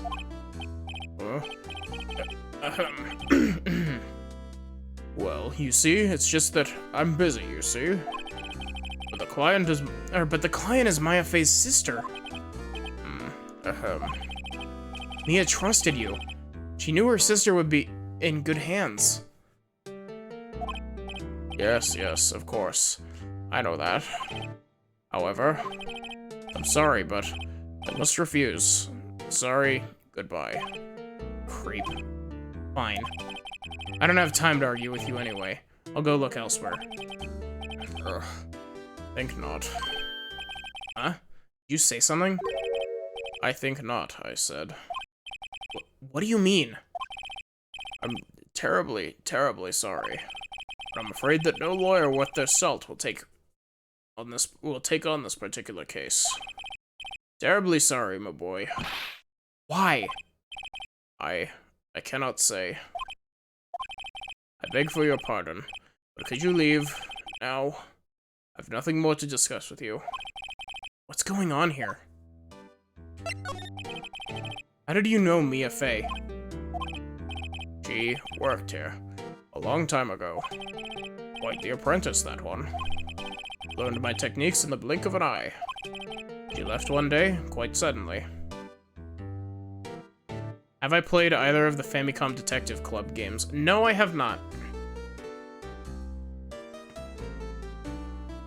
I've heard that they're really good.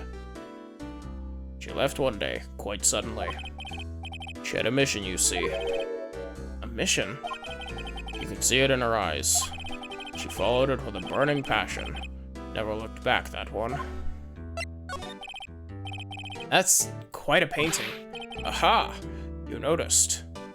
Super fun on a bundle and Switch. Are they similar to this, or are they more like visual novels?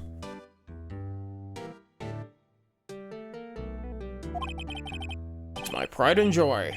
Impressive, isn't it? Well, isn't it?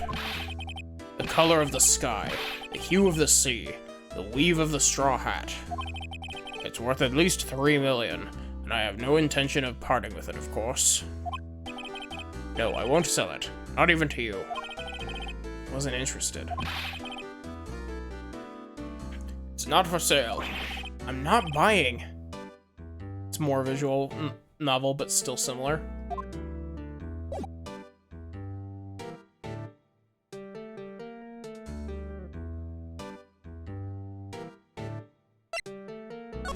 I want to play Coffee Talk at some point.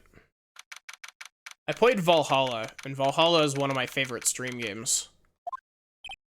Hiya. Oh, you're back. Did you find the lawyer? Well, what do I tell her? Well, see, just be honest. I really don't think you should use that guy.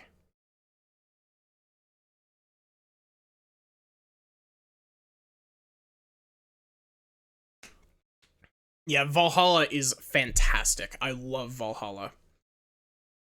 To the point where I'm actually writing a, not really a fan game, but inspired by thing for that. I really don't think you should use that guy. He didn't seem healthy. He was all skin and bones. What really happened? You don't mean he refused to help? Ugh. I see. I've been abandoned then. I'm a lawyer.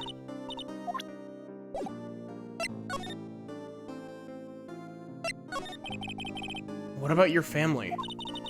I only had my sister. My father died when I was very young, and I don't know where my mother is. Don't know. She could still be alive?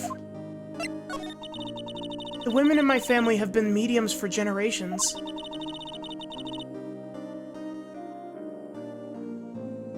They say a lot of spiritual power runs in our blood.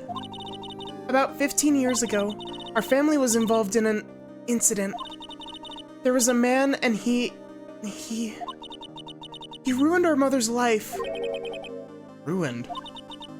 After that, she disappeared. Several years after that, my sister announced that she would become a lawyer, and she left the mountain.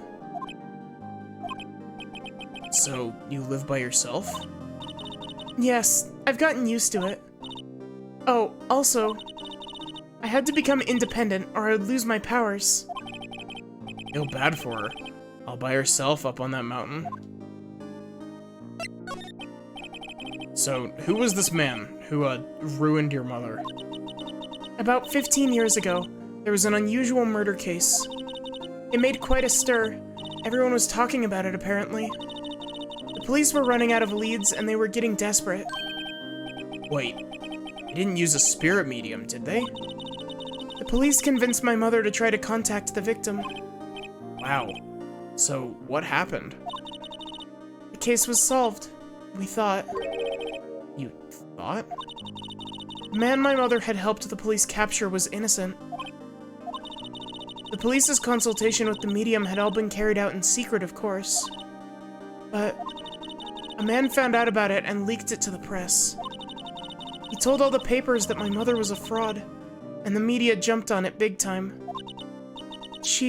My mother, became the laughingstock of the entire nation. I see. White. Excuse me? White? That was his name. My sister told me. White.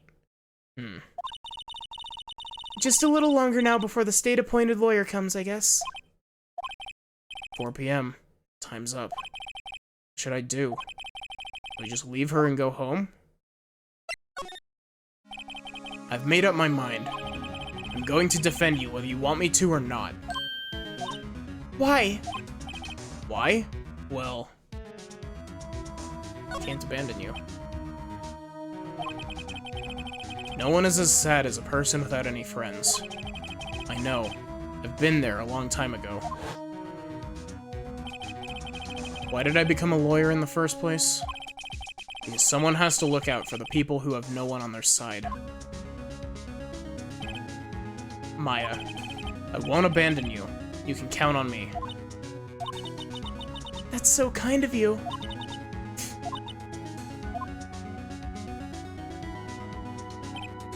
Well, let's fight this one and get you out of here. Right. Thank you. Yeah, she smiled at last. She looks like an entirely different person. One last question. You are innocent, right? Yes. And I trust you. So, you trust me too, okay? It's a deal. So what's next? Something that's been bugging me. Just what was inside that strange woman's drawer? Because when I tried to look inside the drawer that she got all defensive. There has to be something in there.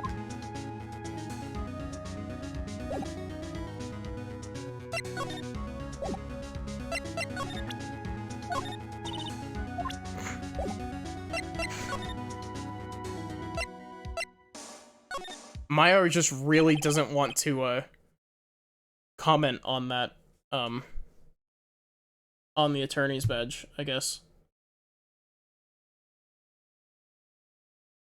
Good afternoon, sir. Excuse me, you are... Ah, I beg your pardon, sir. I'm the bellboy of this establishment. At your service, sir. Oh, right. I've just come up to deliver room service, sir. Do you know where Miss May might be? I believe our guest, Miss May, is currently using the, facilities. If you've no need of anything, I'll be taking my leave. Please, stay as long as you like. Enjoy. Yeah. Wait, no, hey! Why does it seem like every time I come here, I end up embarrassing myself? Wait, now's my chance to snoop around a bit. Ah, I almost forgot. Ah! You came back quick. Might I ask you to inform Miss May that there is a message for her? Please tell her that Mr. White of Blue Corp phoned. Oh, right, sure. Mr. White of Blue Corp? Where have I heard that name? White. That was his name. My sister told me. White was the name of the guy who ruined Mia and Maya's mother. Could it be a coincidence? There's a screwdriver sticking out of that half-open drawer. Now's my chance to see what's inside. What do we have here? Wiretap? What would a woman like her be doing with a thing like this? There's definitely something suspicious about this Miss May. Why would she have something like this in her hotel room? There's a story behind all of this, I know it. Alright. I'll be using this bit of evidence in tomorrow's trial, that's for sure. For Maya's sake. I'll get to this woman's bottom. Wait, I mean, you know what I mean. Oh, bellboy? Still there? Uh-oh, time to scram. I look forward to tangoing with you tomorrow, Miss May. In court.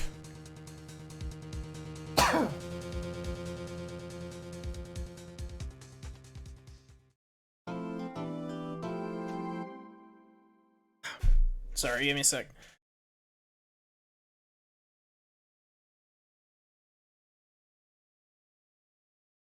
Leaning over to my mic keeps giving me a crick in the neck.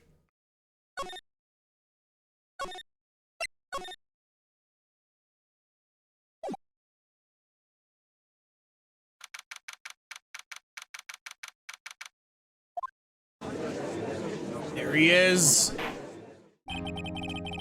Court is now in session for the trial of Miss Maya Fey. The prosecution is ready, Your Honor. Defense is ready, Your Honor. Miles Edgeworth. I better not show any signs of weakness today, or it'll be on me in an instant. You would like that, wouldn't you, Phoenix? Mr. Edgeworth, please give the court your opening statement.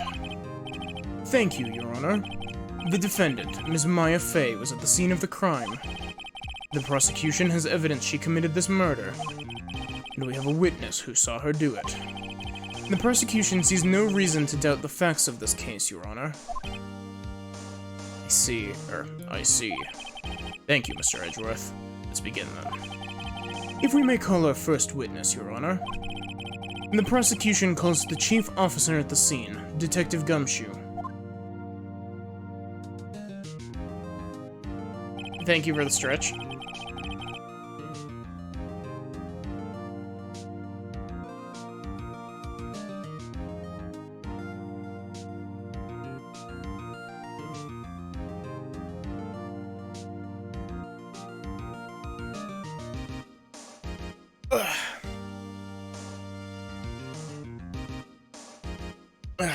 That was good. That was a good stretch. Witness, please state your name and profession to the court. Sir, my name is Dick Gumshoe, sir. I'm the detective in charge of homicides down at the precinct, sir. Detective Gumshoe, please describe for us the details of this murder. Very well, sir. Let me use this floor map of the office to explain.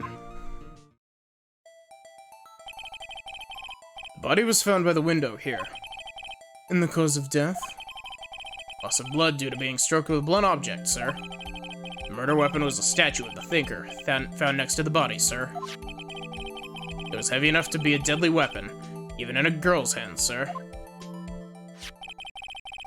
The court accepts the statue as evidence. Still calling it a statue. Now, detective. Yes, sir? You immediately arrested Miss Maya Fey, who was found at the scene, correct? Can you tell me why? Yes, sir. I had hard evidence she did it, sir. Detective Gumshoe, please testify to the court about this hard evidence.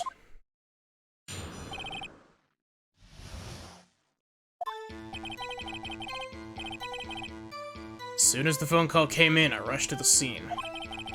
There were 2 people there already. I've immediately lost where Gumshoe's voice is. What the hell? Ugh. Why is Gumshoe all of a sudden the hardest character to voice? What the hell?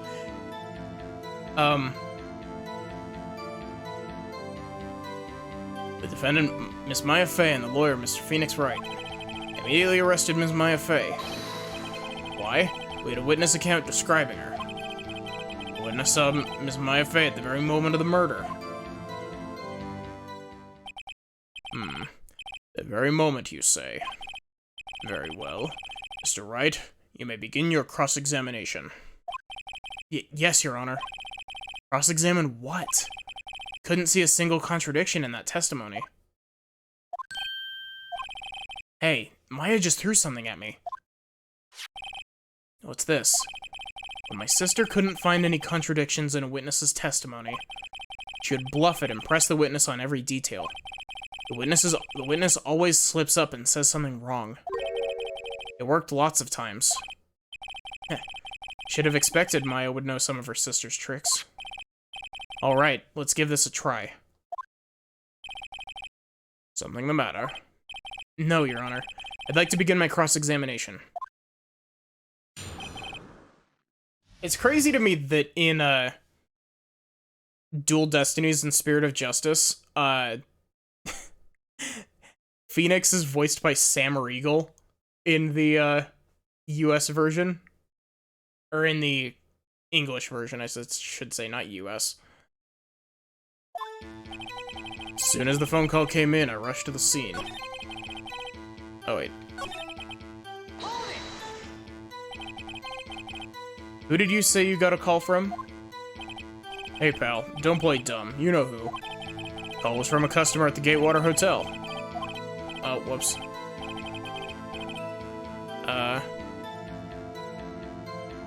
Was from, right across from the crime scene.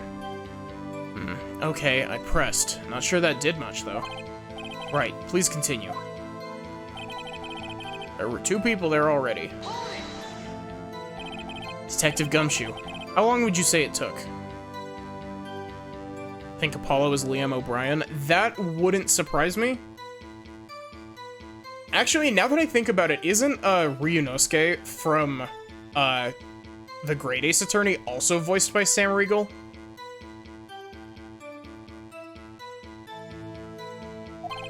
Between you receiving the call and your arrival on the scene of the crime. Right. I'd say it was about 3 minutes. That's pretty fast. Our motto this month is quick response. That's how I got there before the killer got away. Indeed. So, tell us who the people you found at the scene were. Yes, sir. The defendant, Miss Maya Fey, and the lawyer, Mr. Phoenix Wright. Are you absolutely sure it was us? Listen, pal. Your dumb act will only get you so far. With her funky hippie clothes and your spiky hair, you two stand out like suspicious people at a crime scene. Well, he does have a point about her. She is pretty unmistakable. I should pick my points to press with a little more care. I immediately arrested Miss Maya Fey. Why's that? What's your reason? Why? We had a witness account describing her. Hold on just 1 second. Yeah? If I heard correctly, you said you arrested her because you had hard evidence she did it, correct? Huh? Did I say that? Me? I heard you say it. You did say it. You said it. Exactly what about the suspicious woman in Pink's claim was hard evidence? What? What?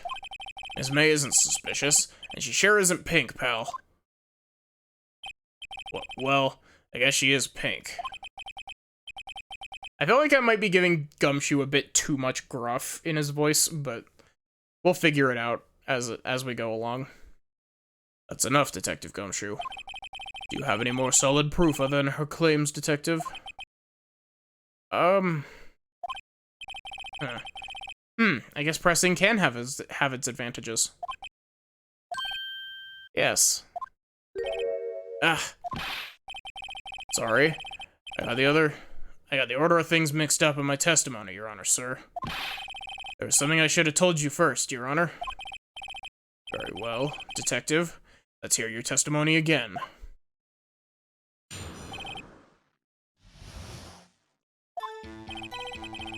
After securing the suspect, I examined the scene of the crime with my own eyes. Found a memo written on a piece of paper next to the victim's body. On it, the word Maya was written clearly in blood. Lab test results show the blood was the victim's. Also, there was blood found on the victim's finger. Before she died, the victim wrote the killer's name. Here comes a legendary line. How do you like that? That's my hard evidence.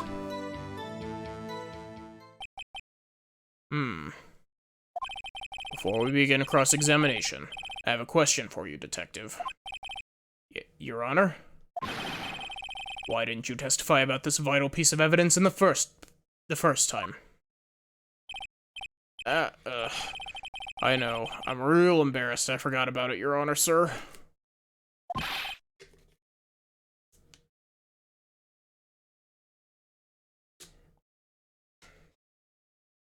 Try to be more careful.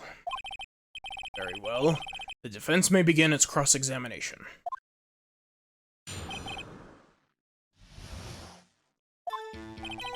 After securing the suspect, I examined the scene of the crime with my own eyes.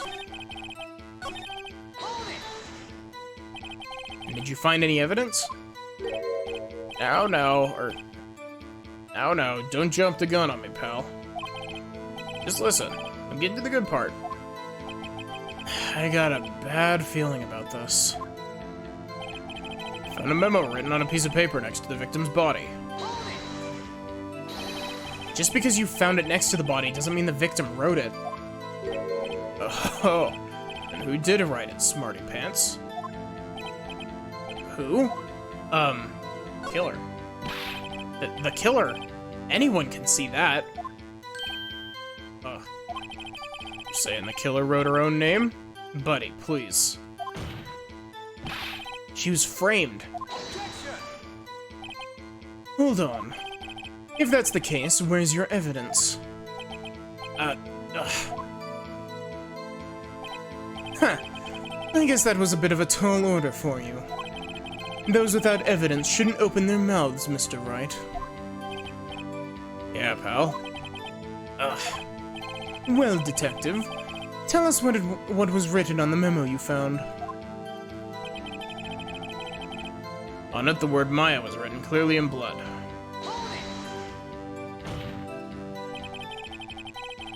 Do you have any proof that it was Mia who wrote that? Of course I do, pal. Uh-oh. It sounded pretty confident. This might not be good. Lab test results showed the blood was the victim's.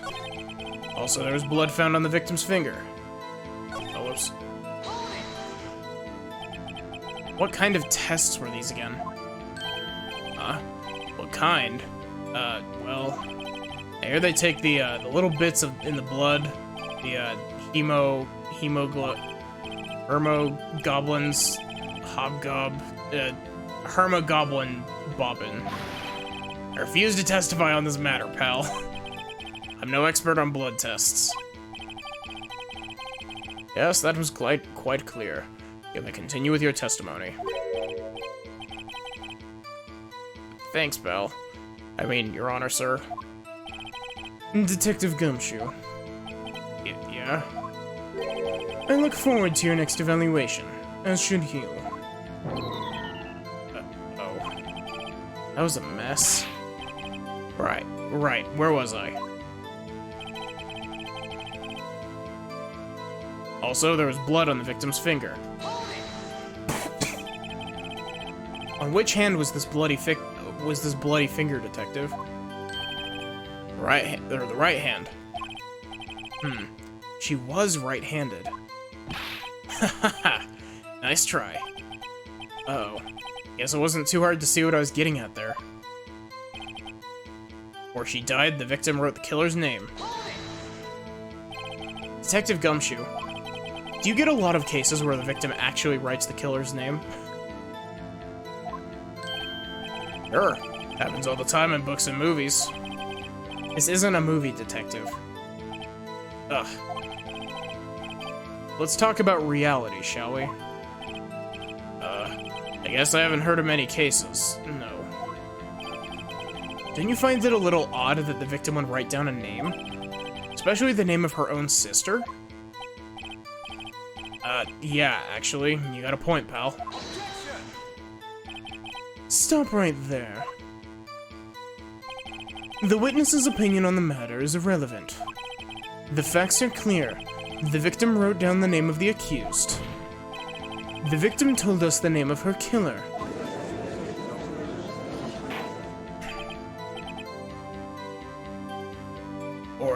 Order. That didn't go so well. That's right. What he said. That's his whole testimony. Okay, there has to be a contradiction in there somewhere. Let's find it.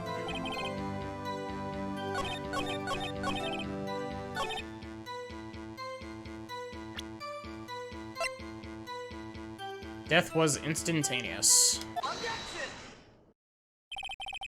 Detective Gumshoe.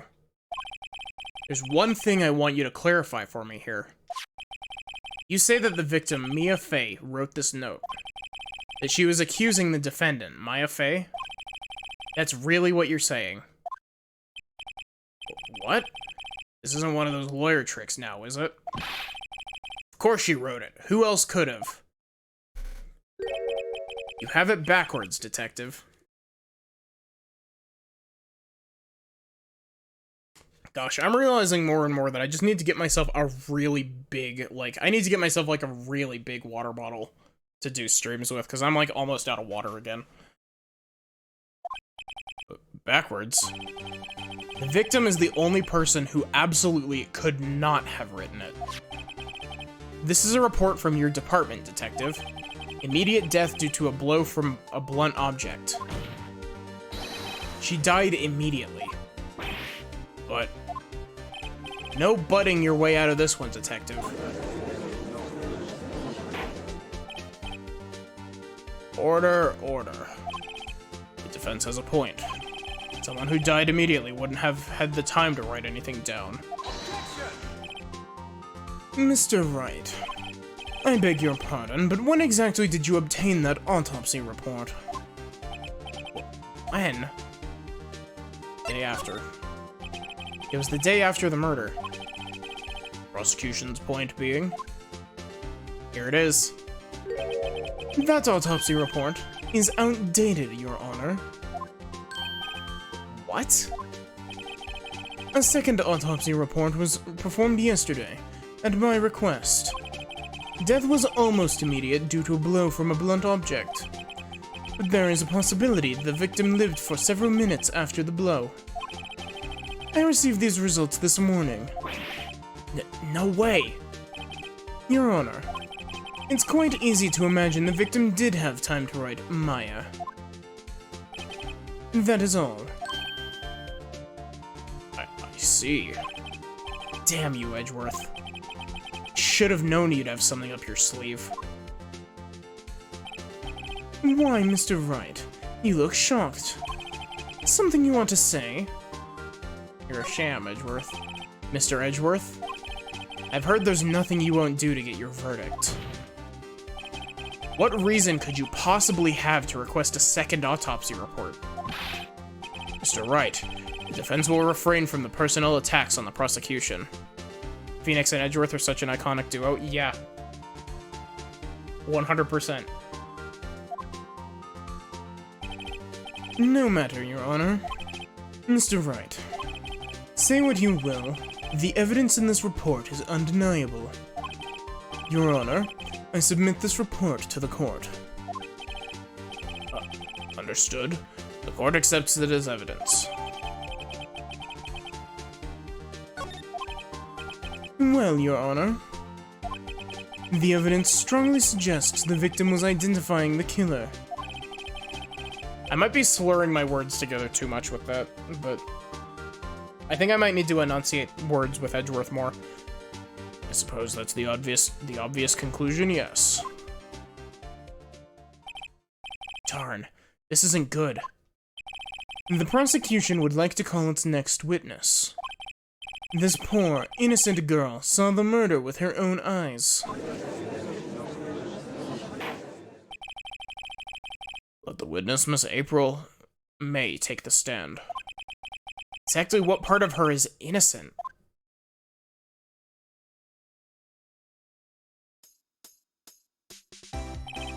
Witness, your name, please. April May, at your service.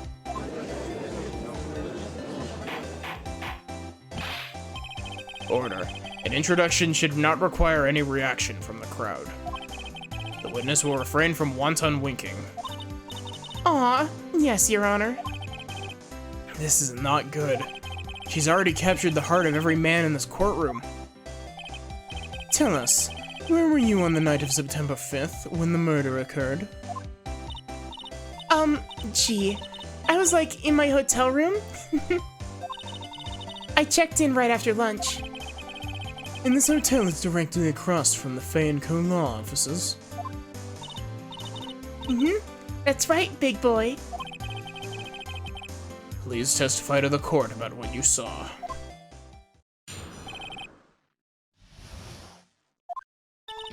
It was like 9 o'clock at night. I looked out the window, you know? And then, I saw a woman with long hair being attacked. The one attacking her was the mousy girl sitting in the defendant's chair. And the woman, like, dodged to one side and ran away. That girl, she caught up to her and she hit her. And then the woman with the long hair, she kinda slumped. The end. That's all I saw. Every little bitsy-witsy.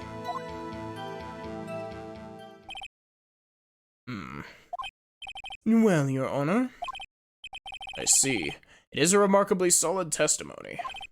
I don't see a need to trouble the witness any... wait, Your Honor. Yes, Mr. Wright.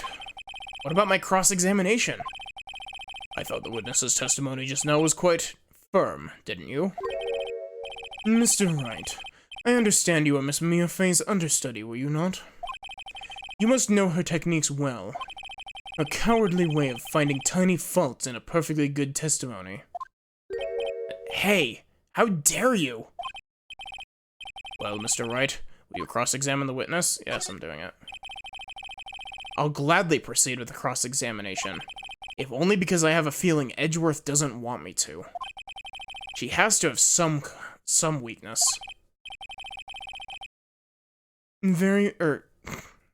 Yes, thank you, Edgeworth. Judge, that's a really good Edgeworth impression. Try that again. Very well. You may begin your cross-examination.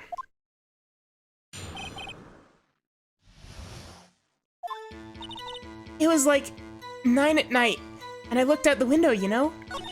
Oh. Why did you do that? Huh? Why? Like, why what? Why did you look out the window? Were you expecting to see something? Oh, well, gee. What, that's it? She can't get out of this question that easily. I sorta, you know... I had a feeling. Well, I have a feeling she's trying to avoid the question. Maybe I should press a little harder on this one. Go for it. Let's see how far I can run with this. Surely you must have had a reason to look out your window at that time of night.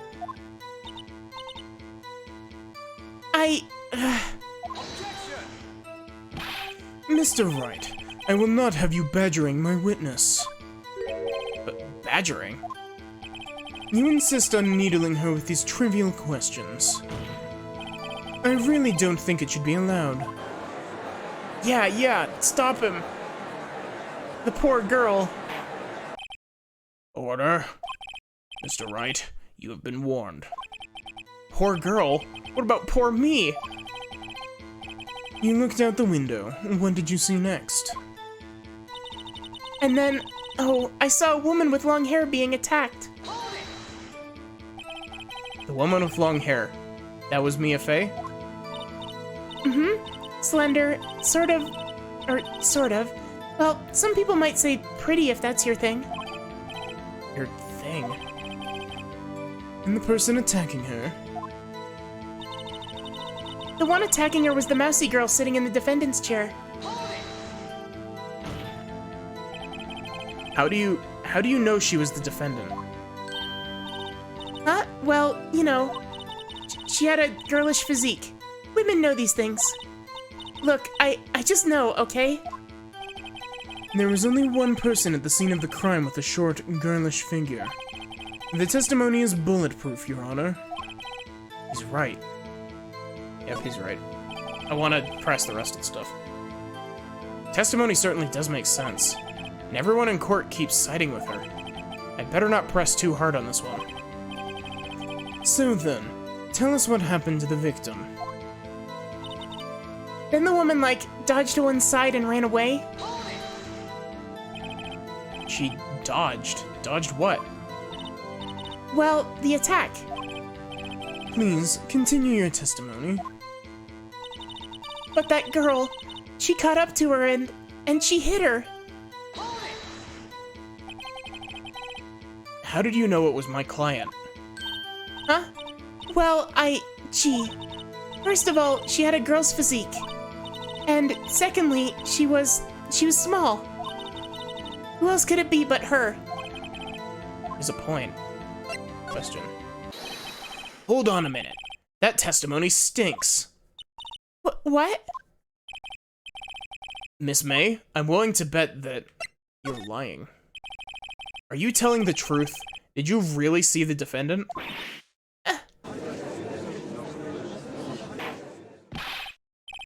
Mr. Wright, what's the meaning of this? Yes, what is the meaning? Somebody tell me because I'm clueless about this, I mean. Okay. If you had really witnessed my client, Maya Fey, you would have noticed her clothes before noticing her physique. No one wears clothes like this on a daily basis, except her. And I'm no expert on fashion, but her hairdo looks far from normal to me. However, the witness's testimony mentions neither of these things. The testimony is bogus. But... Still, we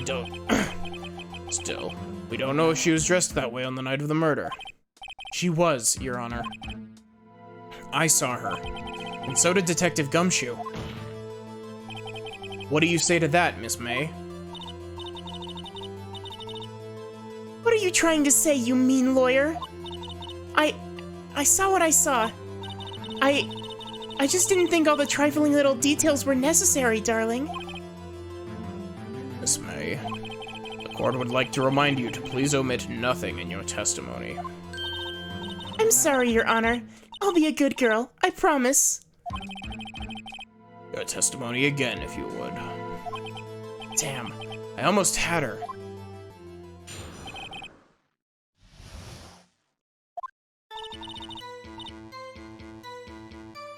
I did see everything, I did. The victim, the woman, dodged the first attack and ran to the right. Then the girl in the hippie clothes ran after her. And she hit her with that weapon. I saw it, I did. That clock, that kind of statue-y clock? The Thinker, I think. Well, does the accuracy of my report not startle you?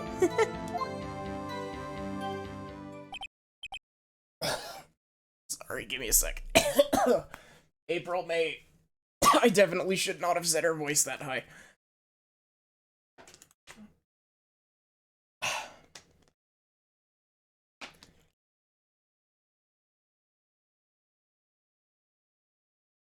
Okay. I see. I only wish you had been so detailed from the beginning. Please begin the cross-examination.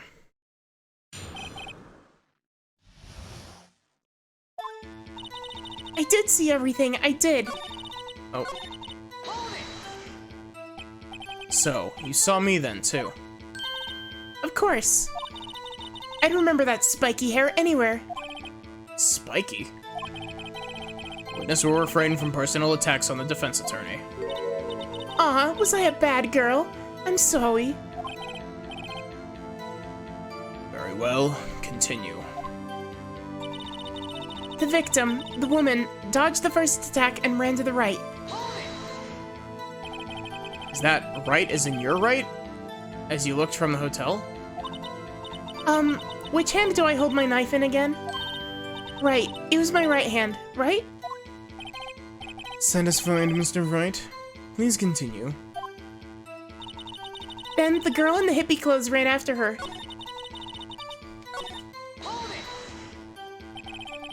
How convenient for you to remember her hippie clothes. That's what she was wearing. Oh, and her hair was all done up like a bun. What happened then? And she hit her with that weapon. I saw it, I did. Where did this weapon come from? She picked it up from the desk. I see. What sort of weapon was it? That clock. That kind of statue-y clock. The Thinker, I think. A clock? Didn't this come up in another testimony recently? Well, don't look so sour, Mr. Lawyer. You can't win them all. No. But I have a feeling I'm onto something now. That clock, Oh, wait. We already pressed this. Also, there's dialogue if you advance past the last one. Previous testimony must have been what Edgeworth wanted her to say. So this was the testimony in her own words? Time to press it and squeeze the truth out of her. Figuratively, of course.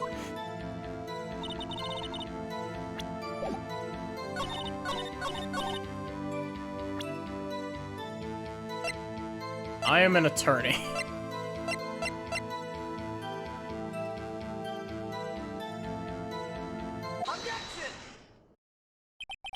Miss May, what you said just now was quite revealing. revealing. Oh, you'd like that, wouldn't you, naughty Mr. Lawyer? You just said that the statue of the Thinker was a clock, but there's no way of knowing that just by looking at it. Love how the original artist did a lot of BL stuff and they just lent into it. Yeah, you can tell based on the proportions of Edgeworth and Phoenix's shoulders. Like, it's like a huge thing in that sort of, like, field of manga, where you give them the broadest shoulders, and it's really funny. But there's no way of knowing that just by looking at it. Another person in much the same position as you recently called this a clock, too. And he was found guilty of murder. Order, order. Miss May, can you explain how you know this was a clock?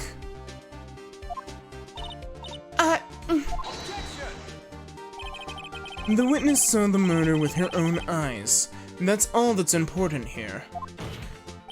The defense is trying to confuse the issue with trivial concerns. Yes, of course. You will withdraw your question, Mr. Wright. But questions are all I have, Your Honor. And as you may recall, I've caught murderers with these questions before. Well, only once. Objection sustained. You may continue to question the witness. Yeah, that was close. If you stopped me there, the trial would be over. Huh? What? So, what happens now? What happens now is you answer my question. How did you know it was a clock? What? That's... because I heard it? Yes, I heard it say the time. So, you've been to the law offices of Faye & Co.? No. Hey, I didn't say that. Why would I go there? I heard it from my hotel room. The law offices of Faye & Co., where the murder took place, is very close to the hotel. I need more water.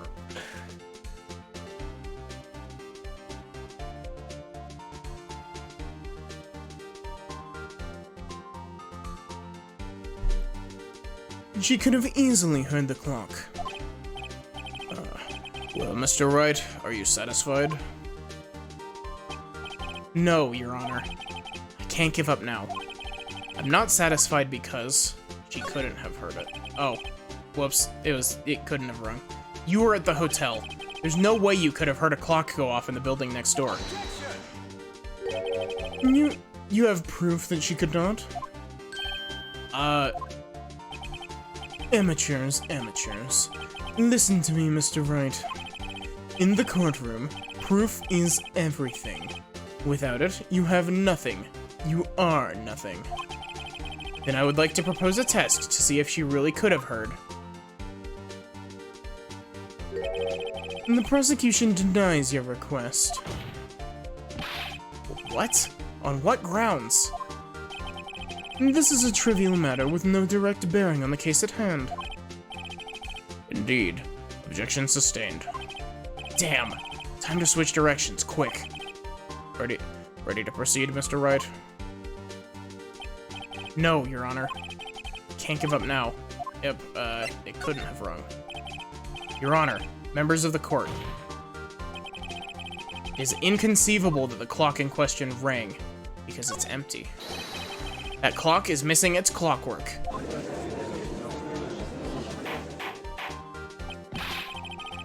How could you possibly? Just take a look, right now. Oh. See anything interesting, Your Honor? It is as the defense says. This clock is missing its clockwork. It's quite empty. Mr. Wright, would you care to explain to the court the meaning of this? As you can see, the clock was empty. It couldn't have rung. Therefore, this witness is a big, fat liar. Fat? Well, Miss May? Tisk, tisk, tisk.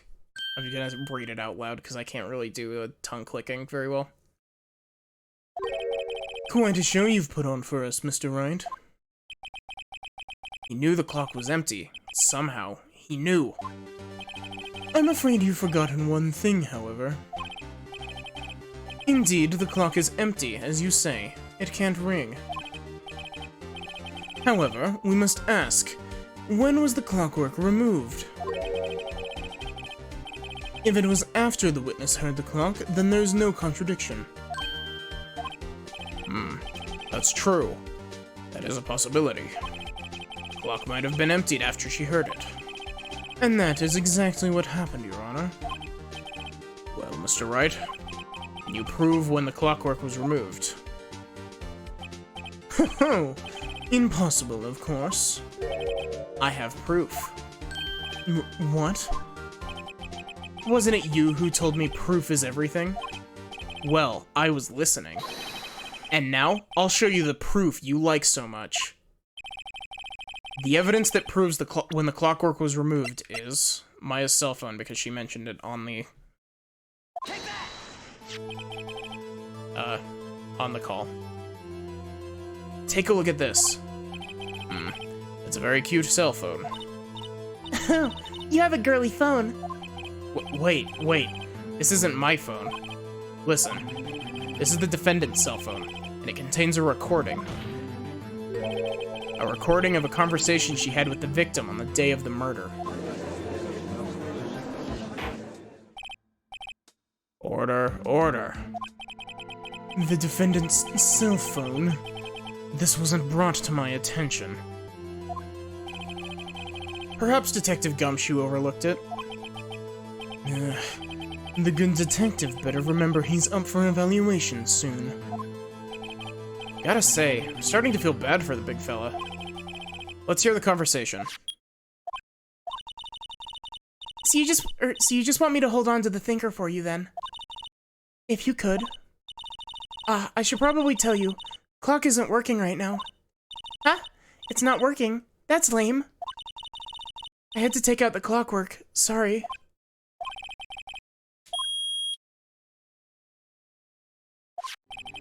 Your Honor, I think this makes it clear the clockwork was already gone by the time it was recorded.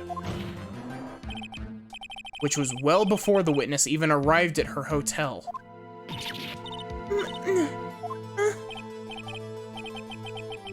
Well, Miss May, would you care to explain this to the court? Just how did you know that weapon was a clock? Well, isn't it obvious? I saw that clock before. What store was it again? I go to so many. Oops, I forgot. So the witness had seen it before. That would make sense. Does the defense have any objections, Mr. Wright? Yes. The witness claims she had seen it before, but this directly contradicts a piece of evidence already submitted to this court. Well then, let's see it. Please produce this evidence that will prove the witness had not seen the clock before. It's the clock itself, because it was made by Larry Butts. It's simple. This clock was never in any store, ever. What? A friend of mine made that clock. Only 2 exist in the world, and the one that isn't here is in police custody. Impossible. Everything is sold in stores. Miss May, I think it's high time you went shopping for a better excuse. I love that line too. That line is so cheesy, but I love it. Oh, the excuse is not on sale today. Oh. She goes Super Saiyan.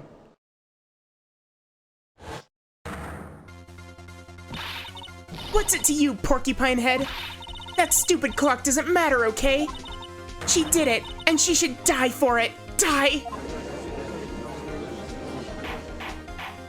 I hope I'm not peeking my mic, because I am a bit closer to my mic than I usually am. Whoa. Let's not get ahead of ourselves. Yeah, the heart on her dress is upside down. No. This is a court of law, and the witness will remain calm. Oh. Oh. Silly me. Did I, like, lose it? I guess I did. Like, sounds good. It's scary. Miss May, let me ask. Tell me, how did you know the weapon was a clock? Oh dear. Does the defense have an opinion on this behavior? Okay, this is it. Yes, Your Honor. Allow me to explain how I see the truth of the matter. Miss April May, you knew the weapon was a clock because you held it. This is familiar territory. I'll just use the same approach as with Larry. Miss May held that clock in her very hands. Mr. Wright, when was this? When she used it to strike the victim. When else?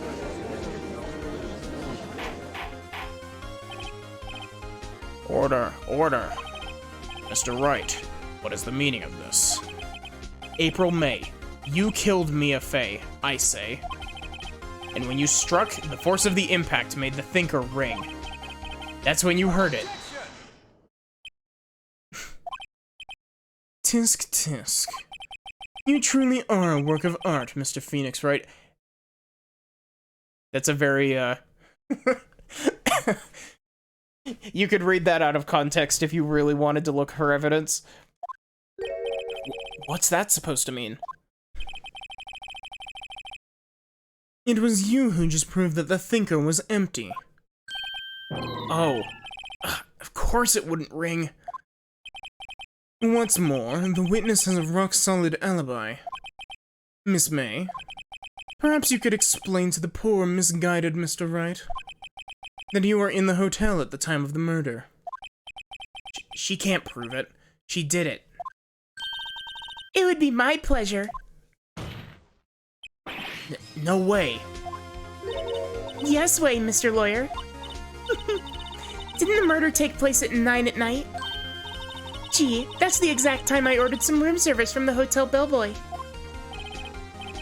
Incidentally, the bellboy corroborates the witness's story. Ergo, she was not at the crime scene. Rock solid. Mr. Wright, you just made a serious accusation against a perfectly innocent woman. Sorry, Your Honor. That didn't go so well. But if that's the case, then how did she know the thinker was a clock? Wait. Your Honor, I figured it out. There's one other way Miss April May could have known it was a clock.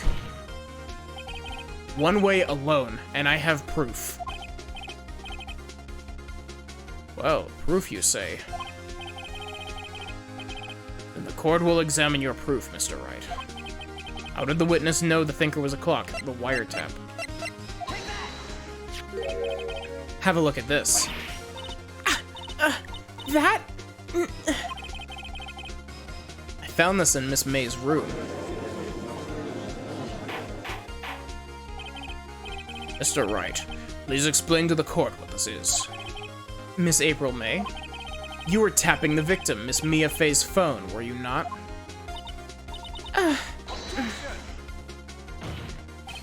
Your Honor, this is irrelevant. I'm not entirely sure that it is. Objection overruled.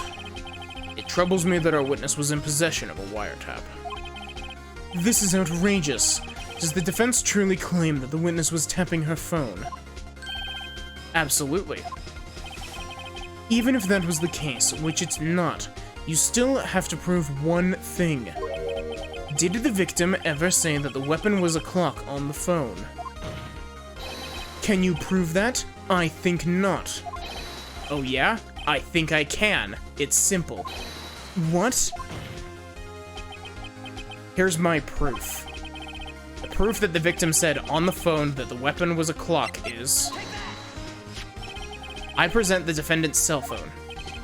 Yes, we've seen that. Listen once more to the conversation between the defendant and the victim. Mia, what's up? You haven't called in a while. Well, actually, there's something I want you to hold on to for me. Again? What's it this time?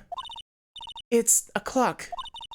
It's made to look like that statue, the Thinker, and it tells you the time. Miss April May, you used a wiretap to listen to this conversation. That's how you knew the Thinker was a clock. Am I wrong?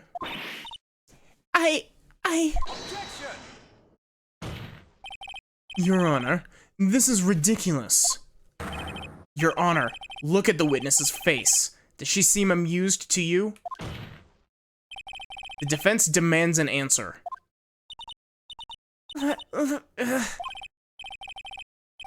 Witness, answer the question. Did you tap her phone? Miss May? Shut up, all of you! What gives you the right to talk to me like that? You lawyer?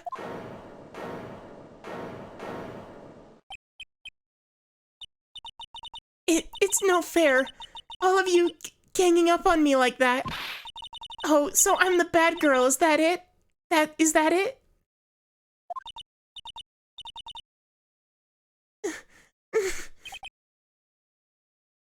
That did it.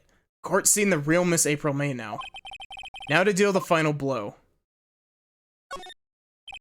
Miss May, confess. You did it, didn't you? Are you out of your mind? Oh wait, I forgot. You're a lawyer. You must be. At the time of the murder, I was in my hotel room, getting room service. How could I have killed her?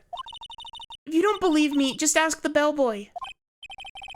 Well, does the defense have anything to say? Well, come on, think of something. Call the bellboy as a witness. The defense would like to call the hotel bellboy as a witness. There's something suspicious here, and I'm gonna get to the bottom of it.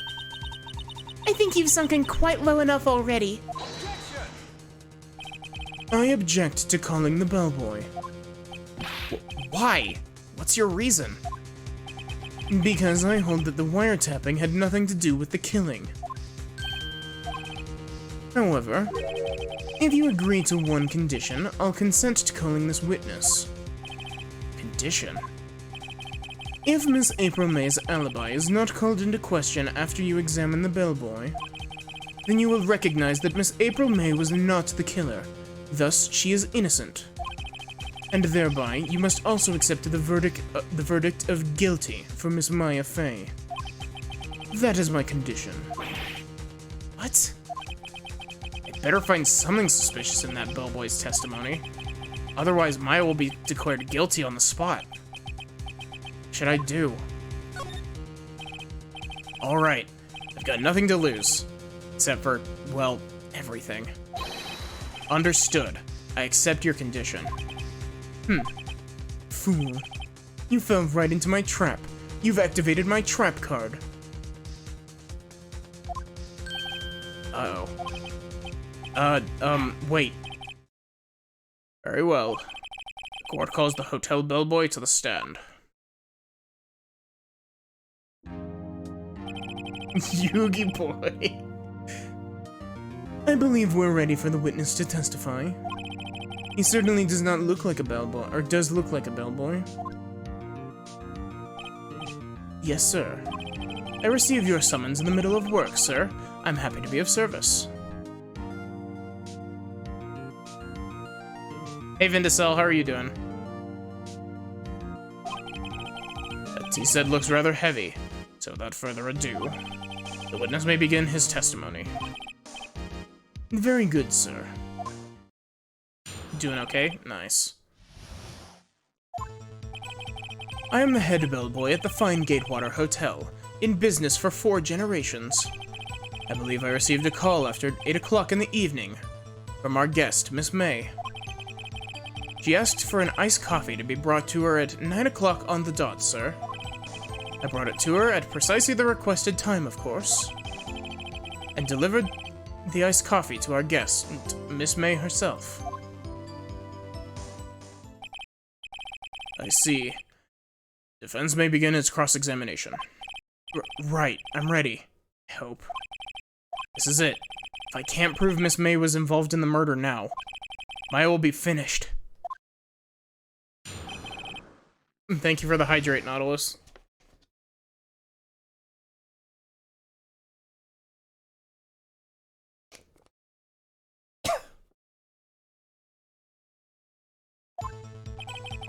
I am the head bellboy at the Fine Gatewater Hotel, in business for 4 generations. What exactly is it that you do at the hotel? Why, anything required of me, sir? Yeah, I mean, it's the game is basically a visual novel with a slight adventure game tacked onto the side. I check in the guests, check out guests. I clean rooms, I make beds. I even deliver room service, sir. Also, random thing, I just realized, look at the cookies on the plate and tell me those aren't drawn in a different art style. I checked Miss May in personally. You always so prim? Game just gets more dialogue dense the further you go into the game. Exactly. Mr. Wright, you will refrain from asking frivolous questions.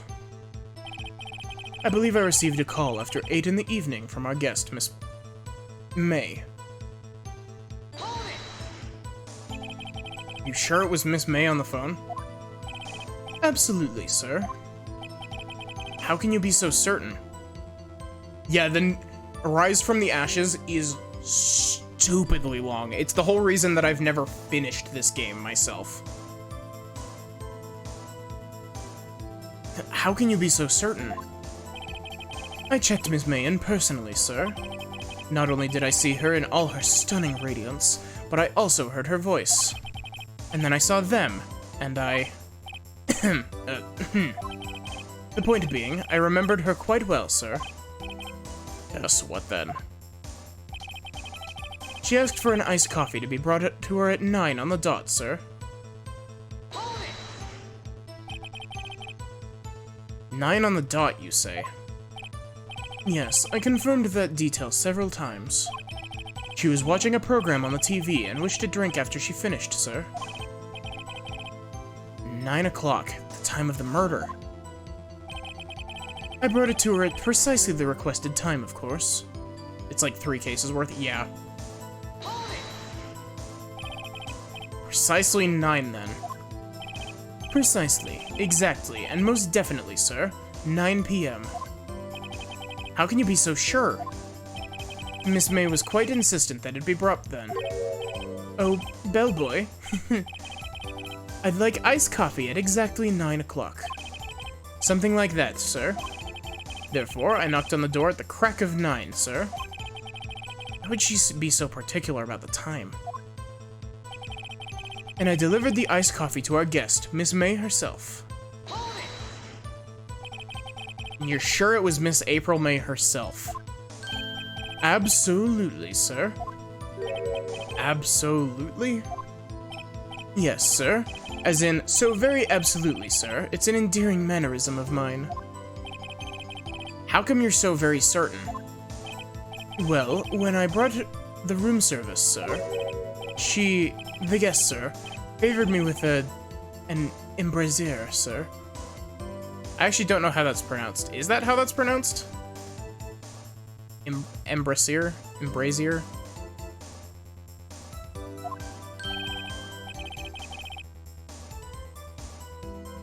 Embrassier. Is that French for embrace? It's French for kiss, sir. But not a French kiss, sir. More like a peck on the cheek. Why would she have done that? I believe, perhaps, she was momentarily swayed by my prim demeanor, sir. It was a moment I shall never forget, sir. Sounds pretty fishy to me. Think our Miss May was up to something and wanted Bellboy to remember her. It's no good. There's nothing here. Is that it? Tisk tisk. Finally, you understand. This bellboy has absolutely no reason to lie. Now, if you have any decency, you will end this rather tedious cross-examination here. Embrassier?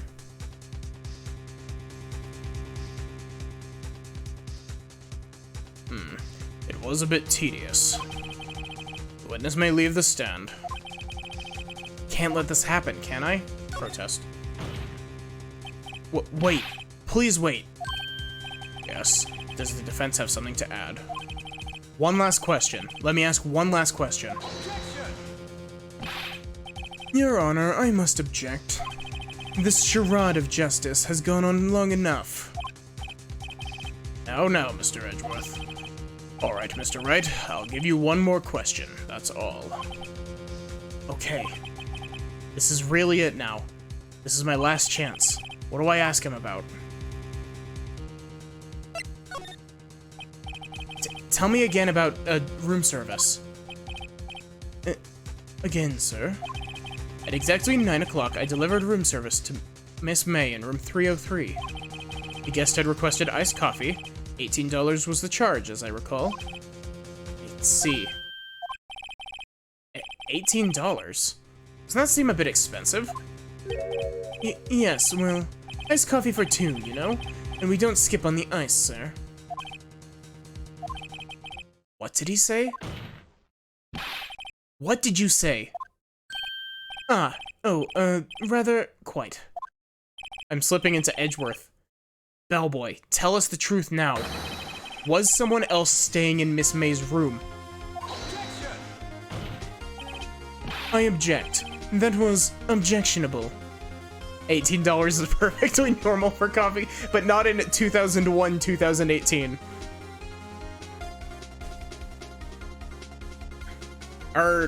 No, wait, this game takes place in 2016, doesn't it?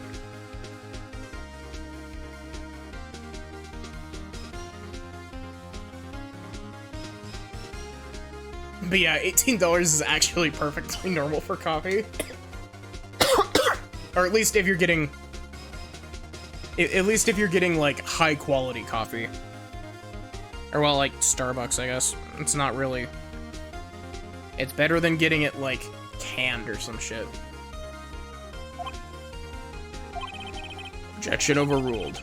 Witness will answer the question. Yes, I see. Why did you not mention this in your testimony? Hotel coffee?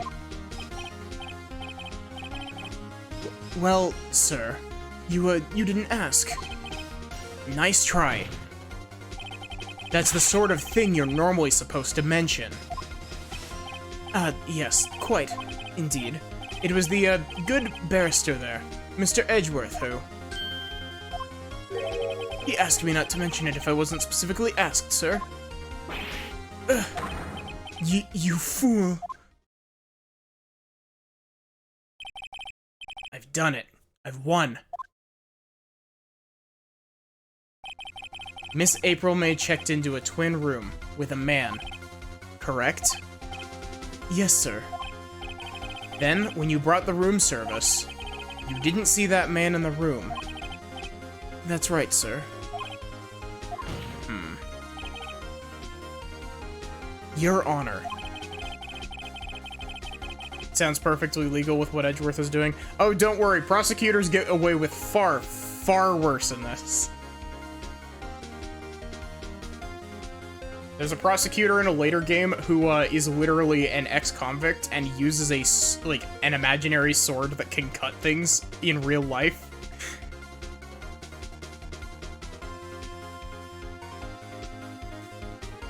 and has his eagle attack people. Franziska using a whip, yeah. A real whip. It's not even like Simon's, fake sword that actually cuts things. We've just learned of another person involved who might have been the murderer. In light of this new fact, I hold that it is impossible to judge the defendant. Wouldn't you agree, Mr. Edgeworth? And who, Mr. Wright? Who is this other person? Simple. It was the man with Miss May. The man who checked in with Miss May. Have I played the Great Ace Attorney games? That is a trick question. I have played through Case 4 of the first Great Ace Attorney, but I have seen nothing from the second game. The man who checked in with Miss May. Ugh. Your Honor.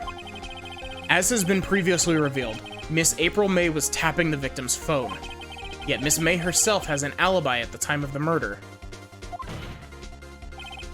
However, that does not clear the man that was with her. The bellboy saw no one else in the room at the time of the murder. My, what a convenient little setup. But it's too late. Too late? I suppose you'd like it if it was too late, wouldn't you? After all, it was you who hid the presence of this other man from the court. Upstart. Amateur. These accusations are ludicrous. Gosh.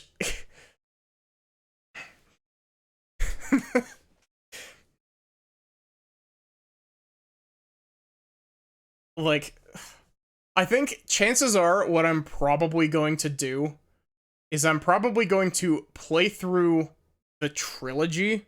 Not like back-to-back or anything. Like, I'm gonna space them out with games in between them and all that.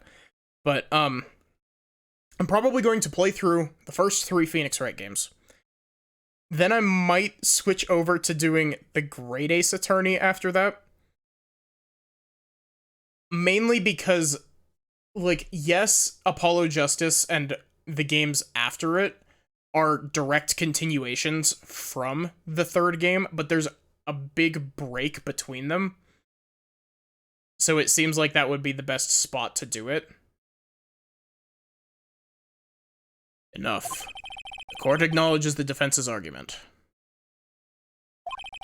I expect the prosecution and defense to look into this matter fully. Am I understood? Yes, Your Honor. That is all today for the trial of Miss Maya Fey. Court is adjourned.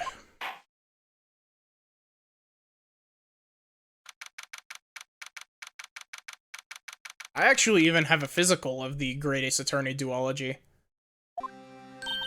Mr. Wright, you were amazing in there. Really? I think I might be your newest fan. Oh, I was just doing my job, you know? Then again, that other attorney was pretty cool too. Huh? That face of his, with his eyes wide and trembling lips, it sent shivers up my spine. If you say so. So, what happens with me? Do I get to go home now? Well, no, I don't think so. Not yet. Oh, I see. But, wow, Nick, that was a really good, impression of me for a sec there. But I got a great lead in today's trial. Lead? That man with Miss May, he's the key. Oh, I get it. What happened to Miss May after that, anyway? I heard they arrested her. Yeah, she's learning her charms won't work everywhere. She's probably at the detention center now. I may have to go down there later. Anyway, this case is far from closed. Yes, sir. I'm going to find out more about this man. Do you think he was the one who... Maybe so. Sis. Don't worry, I'll find him by tomorrow, I promise. I'm counting on you. I asked for a full record of April May's testimony. I thought it might come in handy during the trial tomorrow. But now that I have it, I'm not so sure. Most of her testimony was all lies. In fact, there's only one part that hasn't been stricken from the record. Dodged an attack, ran to the right, she's caught and struck. I don't know how much good this'll do me at all now. Anyway, time to hit the pavement and do some investigating. Maya doesn't belong in the detention center, and it's up to me to set her free.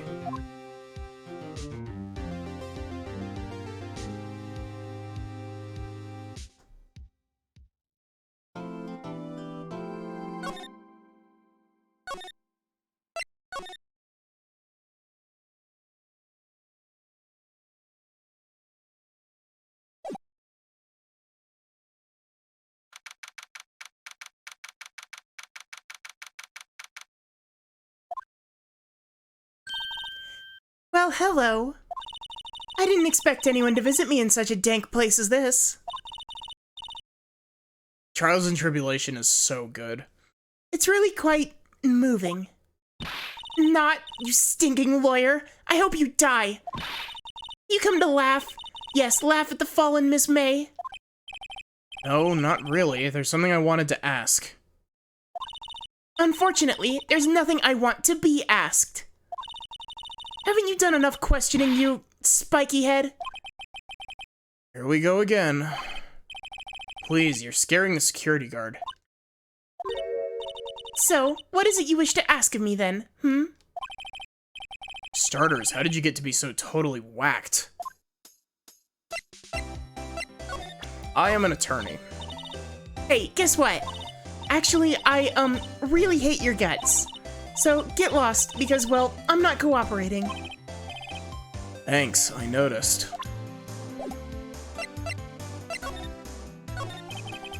About the man who stayed with you in your hotel room. Can you tell me about him? Where is he? Come on. No way, Jose. Maybe if I had someone to get her to talk. I don't think I can do anything here. Why did you place a wiretap on Mia's phone? Aw, when you say it like that, it sounds so cold, so criminal. Tapping people's phones is a crime, Miss May. Oh, and I suppose you learned that in lawyer school, Creep. This woman is impossible to talk to. Say, why are you so angry? I mean, you don't look like a bad person. Oh, that does it! Bottom-feeding, scum-sucking lawyer! Bottom? Phoenix took that to heart. I can't tell. Does she have a thing against lawyers, or just against me?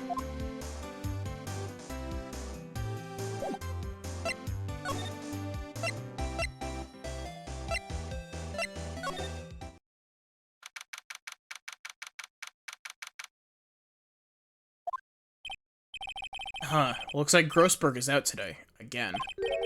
Maybe he's avoiding me for some reason. Solid mahogany desk. Wood's been polished to a deep luster. Is this just the same? Wait a second. Wasn't there a giant painting hanging on that wall? Yeah, it was a painting of... Fisherman. Wasn't it? It wasn't a very memorable painting anyhow. What's this? Old photos? There are two lying here. Something's been written in pencil on the backs. DL6 incident, DL6 incident, Exhibit A. DL6 incident, Exhibit B. Let's take a look at these. Sure, I've seen this person somewhere. Perhaps I'll borrow this photo. I'm sure no one will miss just one little photo. And it might be a valuable clue. I'll take it for now.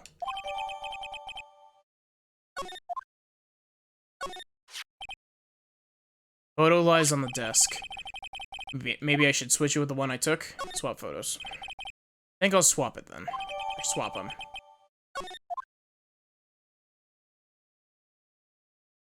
I think that there actually is unique dialogue if you take the other picture to people. I don't actually remember.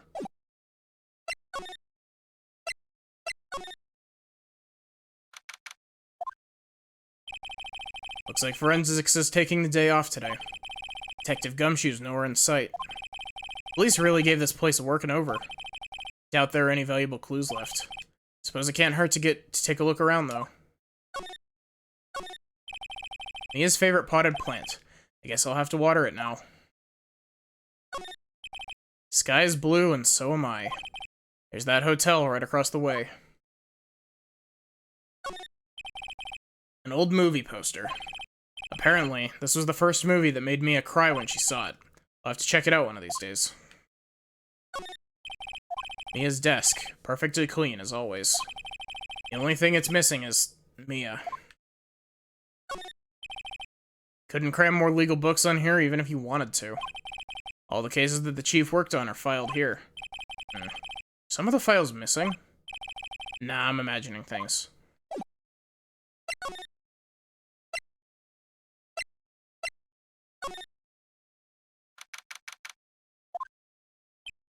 Ah, welcome, sir.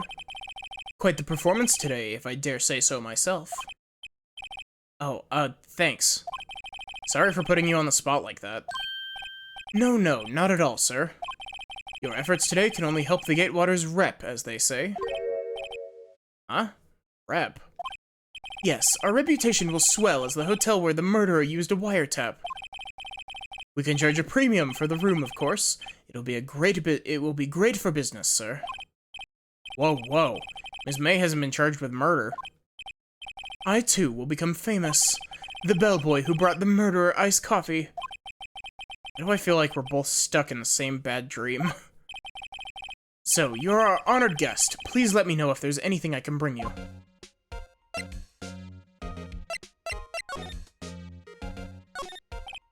Huh? Still a screwdriver stuck in that drawer. Ah, please leave that as is, sir. That is the Drawer of Terror, hiding place of the murderer's wiretap.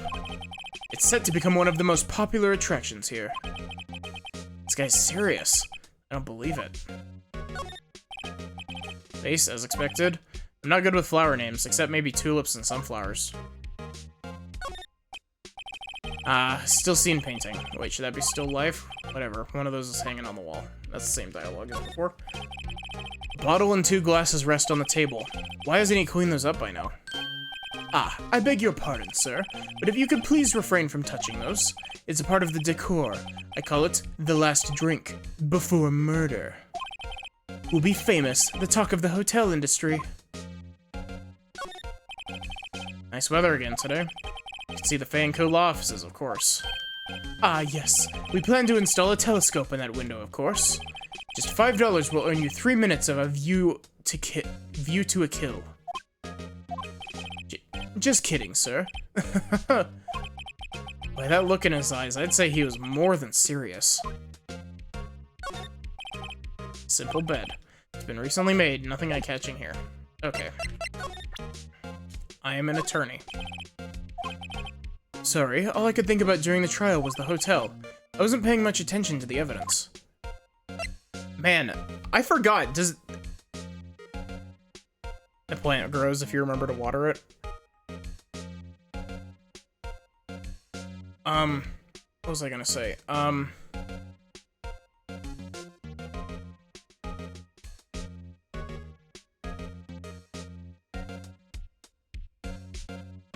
Oh yeah, it doesn't seem like most people react to the badge in these first few cases, which is really weird because usually people have unique dialogue for it.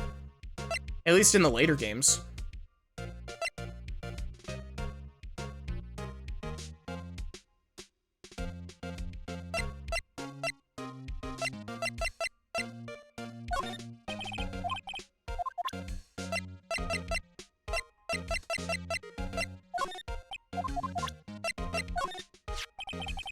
Take a look at this photo.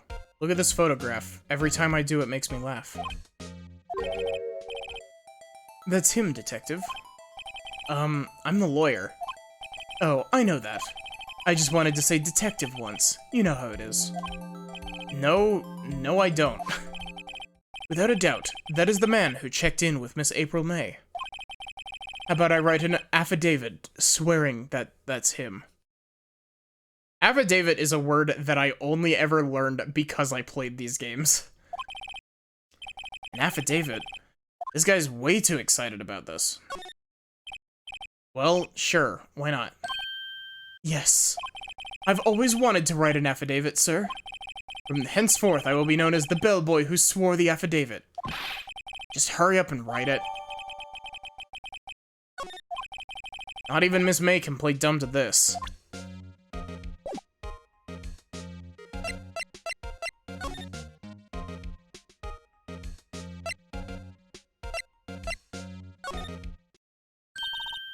You again? Can't you take a hint and stay gone? Hey, the only reason I'm back here is because you won't talk to me. Oh, so it's my fault now? You don't just have spiky hair, you also have a spiky heart.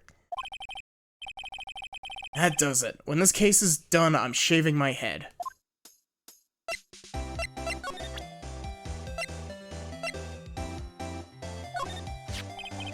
Have a look at this. Look, I've said several times, I'm not telling you. Where did you... Aha! Reaction. This is him, isn't it? What? Who? When? Why? It is him. This is the man who stayed in your hotel room the night of the murder. No, that's not right. Nice try, Miss Cooperative. Do you have any proof that it was him?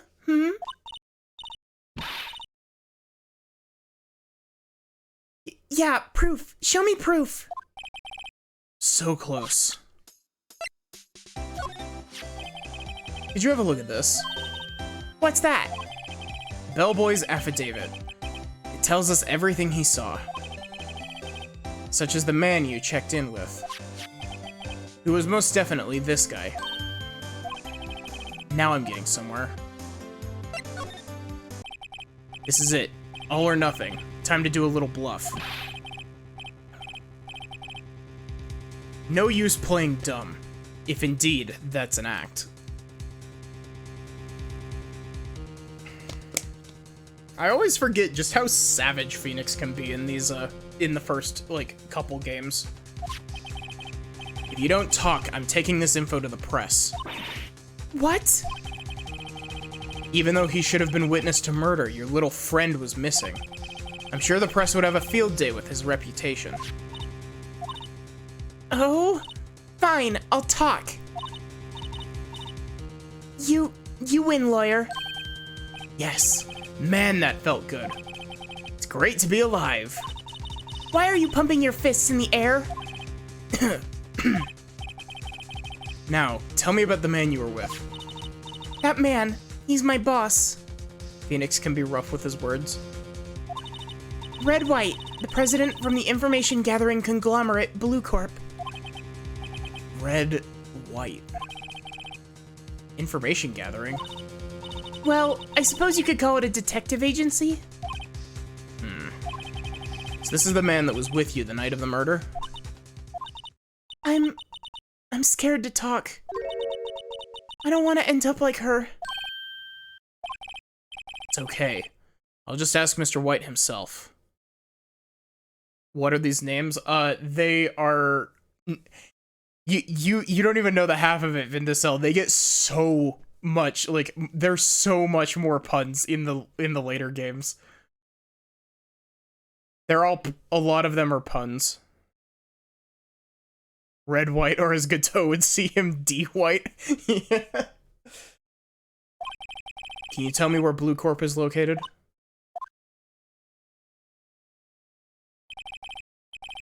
Mr. Red White, at last. Finally, a lead on this guy. If April May couldn't have done it, that leaves him. Time to take action.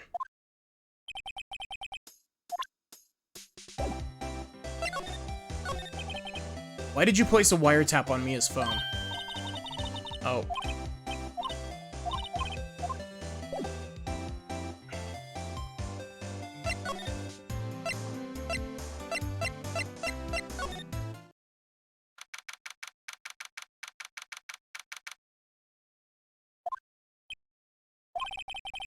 What's with the surreal decor?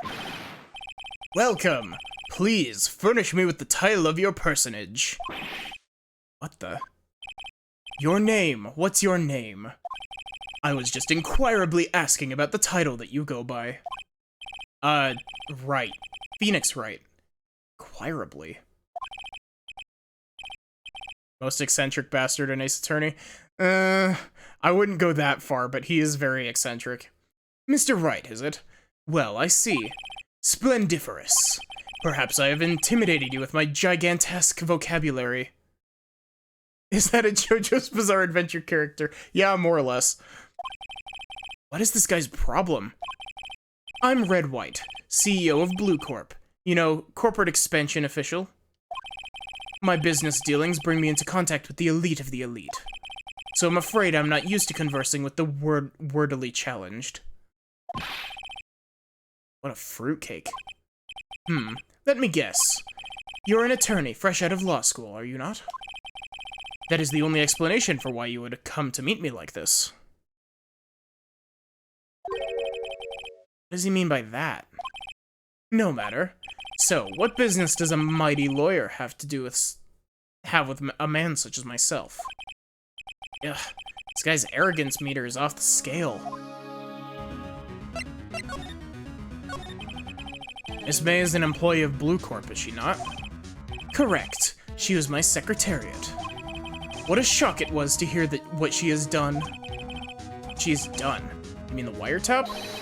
Indeed. She is paid to answer phones. Tapping them is not in her job description. She does gather information for us as part of her duties. But I assure you, we do not condone illegal methods. It is ineffable that she would do this. Sounds like he's trying to turn Miss May into a scapegoat. On the night of the murder, were you in April May's hotel room? Who can say? I seldom pay attention to mundane details such as time and place. My motto is, don't worry, be happy. Still, Mr. White, the hotel bellboy has stated on the record that he does remember you very clearly. No matter, the bellboy can say what he pleases. I still won't talk to you. If you want me to speak, put me on the witness stand. Although I doubt you'd be capable of doing that. It raises a good question, actually. Why didn't the prosecution call him as a witness? He should have seen the same thing as April May. Oh ho ho! The police, the courts, to me, they are mere toys. Playthings for my amusement. What kind of company is Blue Corp anyway? Ah, excellent question. We buy and sell various kinds of information.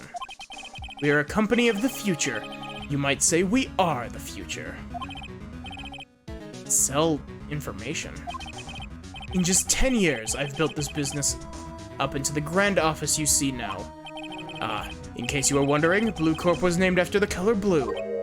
I, Red White of Blue Corp, as founder and CEO, named it so. And why, you ask?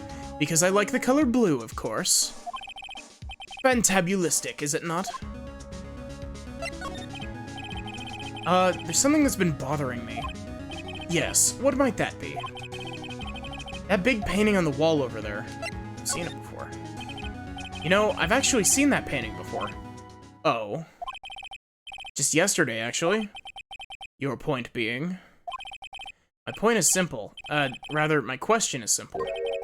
Why is that painting hanging on your wall?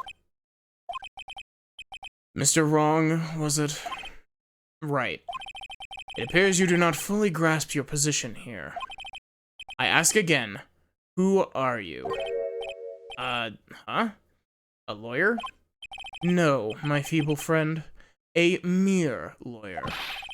Worth nothing. Zilch, zippo, nada. Just like that sorry excuse for an attorney, Grody Burger. What? Ugh. Ugh. Ugh. He punched me. Well, Mr. Lawyer, what will you do, eh? Charge me with assault. Charge away, I welcome it, for it is you who will be found guilty. What? Heed my exposition. The police, the courts, they all do my bidding. So you say. But I wonder, is it possible, or is that kind of control really possible? I don't expect you to understand. It's a world beyond your compensation. You came here from Grody Burgers, I presume? Mr. Grossberg's? Yes. And you must ask him, why is it that this painting of his hangs here? Perhaps then he will tell you. Perhaps he will explain how a man can live life purely for personal profit. Go now. Skedaddle. There's nothing more to discuss.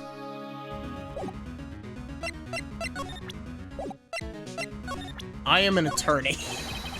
Would you be kind enough to cease your inane chattering and vacate the premises? Let me put it in a language that you're sure to understand. Shut up and get out. I have nothing more to say.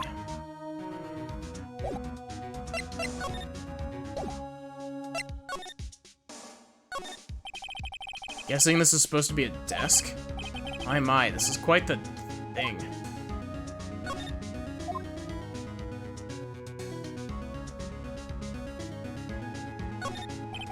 This painting was, until yesterday, hanging in Mr. Grossberg's office. Why does White have it now? It's not hard to imagine a few possibilities. An impressive lineup of trophies. Judge's Special Runner-Up, Best Participation, Judge's Cooperation Award, Special Good Try Prize. Words Judges and Special kind of stand out. Probably just strong-armed them into giving him something. Statue of a man holding up the world. Blue Corp sign certainly stands out enough. The model for the man is, of course, Mr. White.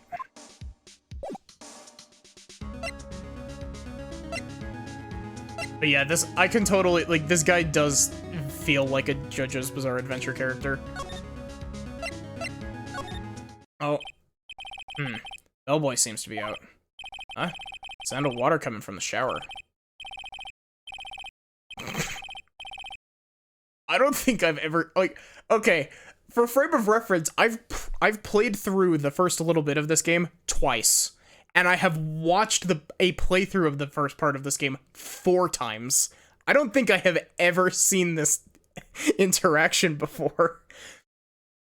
La-di-da, money-making, money-making. I got the money-making blues. Someone seems to enjoy washing the showers. Legitimately, I don't think I have ever seen that interaction. Huh, I don't think he's noticed me standing there. Maybe I should clear my throat? Ahem. Jumping Josephats. Oh, you. What's wrong? You look so pensive, like an old man at the end of his days. I'm not senile yet. I was just thinking about this whole mess. Something's really bothering him, that much is clear.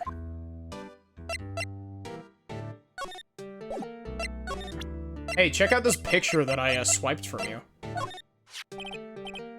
Sorry, sir, I borrowed this. Ah, so it was you, my boy. Who is this man? It's a long story. I'll be needing that back now. Doesn't want to talk about it for some reason. I'd better give him back this photograph. Oh, that's cool. I didn't even know that you could... Is that a required thing? Are you required to give that back to him?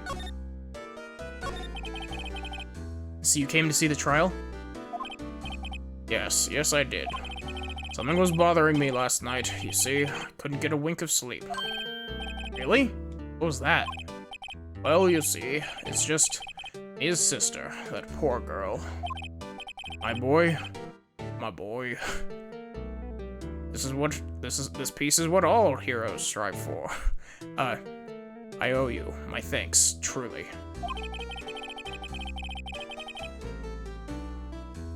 It's been a hot minute since I've played, and most of the time that I've watched playthroughs of it, I've just been listening to them, so... I don't know what I would have done if things have gone poorly for the girl. I asked before, but why did you refuse her request for defense? I think I have a right to know. A right, Mr. Wright? No, I'm sorry, it's just... I need more time to think about it, my boy. You seem troubled about something. Starting to have a feeling I know what it is. I've watched... To be fair, a lot of it was the same playthrough repeatedly, but I've watched the Nyan Caves playthrough, Lucajin's playthrough. Who else have I watched? I watched at least one other person do it as well.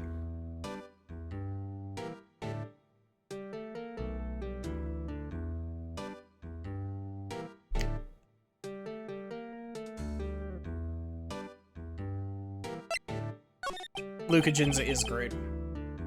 So, I paid Blue Corp a visit. Oh, I see. Yeah, she does fantastic. Mr. Grossberg, I have to admit, something's been bothering me. Oh? What is it? Well, out with it, my boy. You see, it's just... Mr. Grossberg, sir. There was a giant painting hanging on the wall right there the other day, was there not? When you said you had no intention of parting with? Well, I saw it, today. It was in the CEO's office at Blue Corp. Red White's office. So, you noticed. I suppose I should have guessed you would. It is a large painting.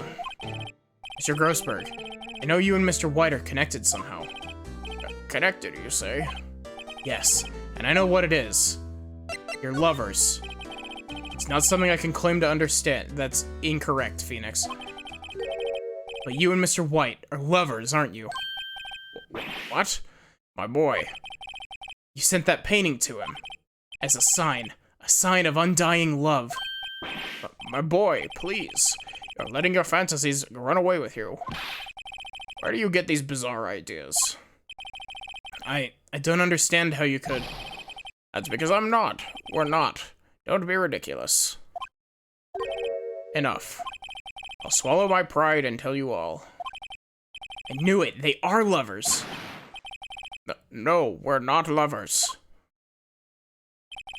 Red White is a man who makes his living through intimidation. Blue Corp is a company that excels at finding people's weaknesses, I'm afraid. I've been paying them for 15 years now. Mainly know Lucajin through Chugga Conroy. That's more or less how I know her as well. 15 years? All because of the DL6 incident, as you may have guessed. Name on the back of those photographs. As you suspected, I could not stand in defense of Maya because of this. White would have destroyed me if I did. So that's the connection. It's hard for me to tell you this, my boy. Arresting Red White will be nigh on impossible. Impossible? Why? He has information on everyone. Gives him an iron grip. He owns judges, attorneys, prosecutors, police, and politicians. What?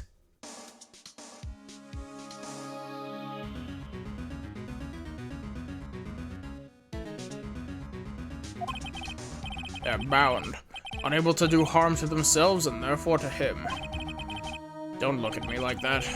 What you see is nothing more than the weight of many years, and many buckets of KFC fried chicken.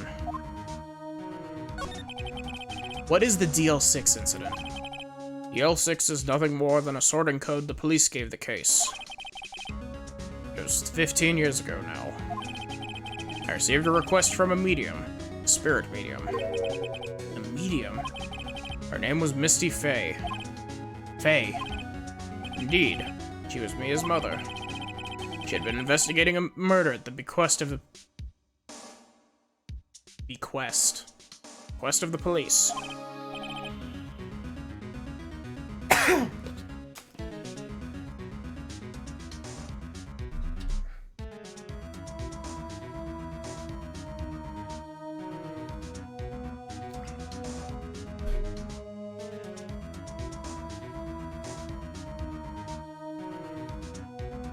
There are two, well, there's technically a third one that I don't know because I haven't actually played the game that it's from, but there are two case sorting numbers that Ace Attorney fans tend to know, like off the top of their head. It's DL6 and SL9.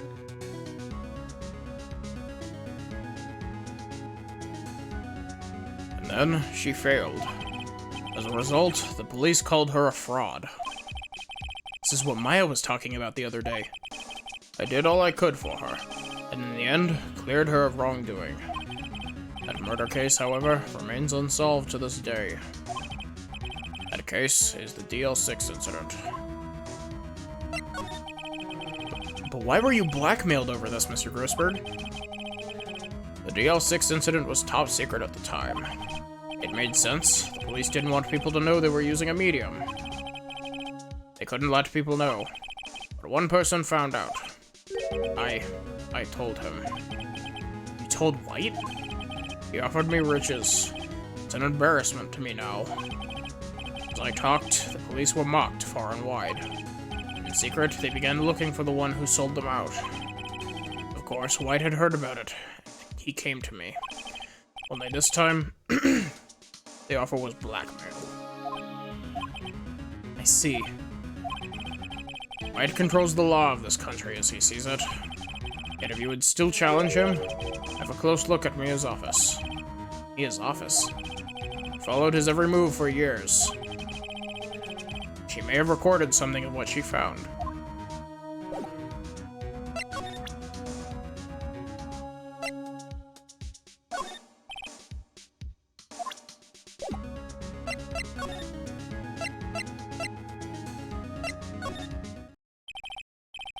It's funny, looking at this room, it seems so normal. Hard to imagine a murder took place here. Mr. Grossberg said there would be clues. Maybe I should have another look.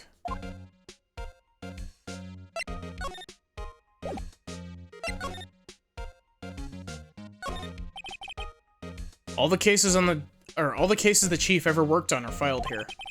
They're in alphabetical order. Let's take a look. Which file should I look at?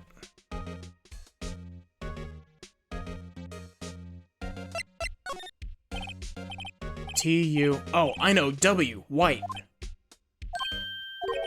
The entire W section is missing. Was it taken?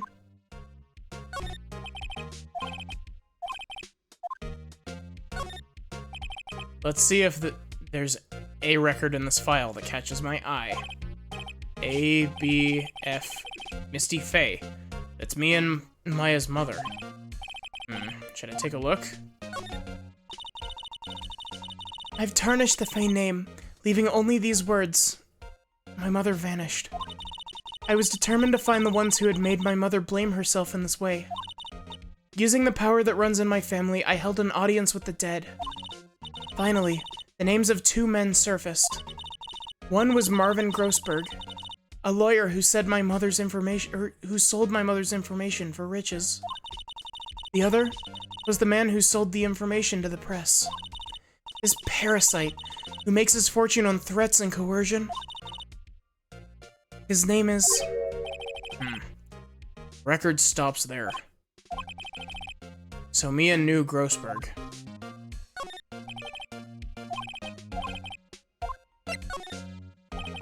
Let's see. J through S. Nothing much in here. Maybe I'll just skim some of this. Skim. Well, no harm in flipping through a bit, I guess.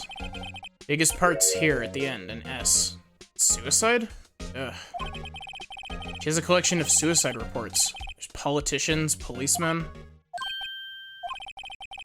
Writing on most of these in pencil. White. This is Mia's handwriting. Wait, I get it.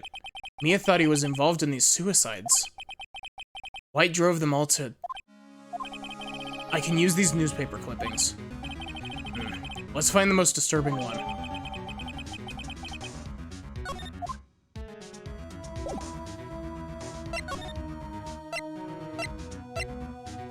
I find it really interesting how the tone, like, the tone of the Phoenix Wright games is, it varies wildly, because it goes from, you know, oh, goofy stuff to this. Well, aren't you persistent? Sorry, but there's something I have to ask you. It's either 0 or 100.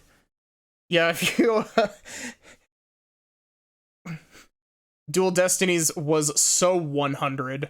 in certain parts that it actually got an M rating.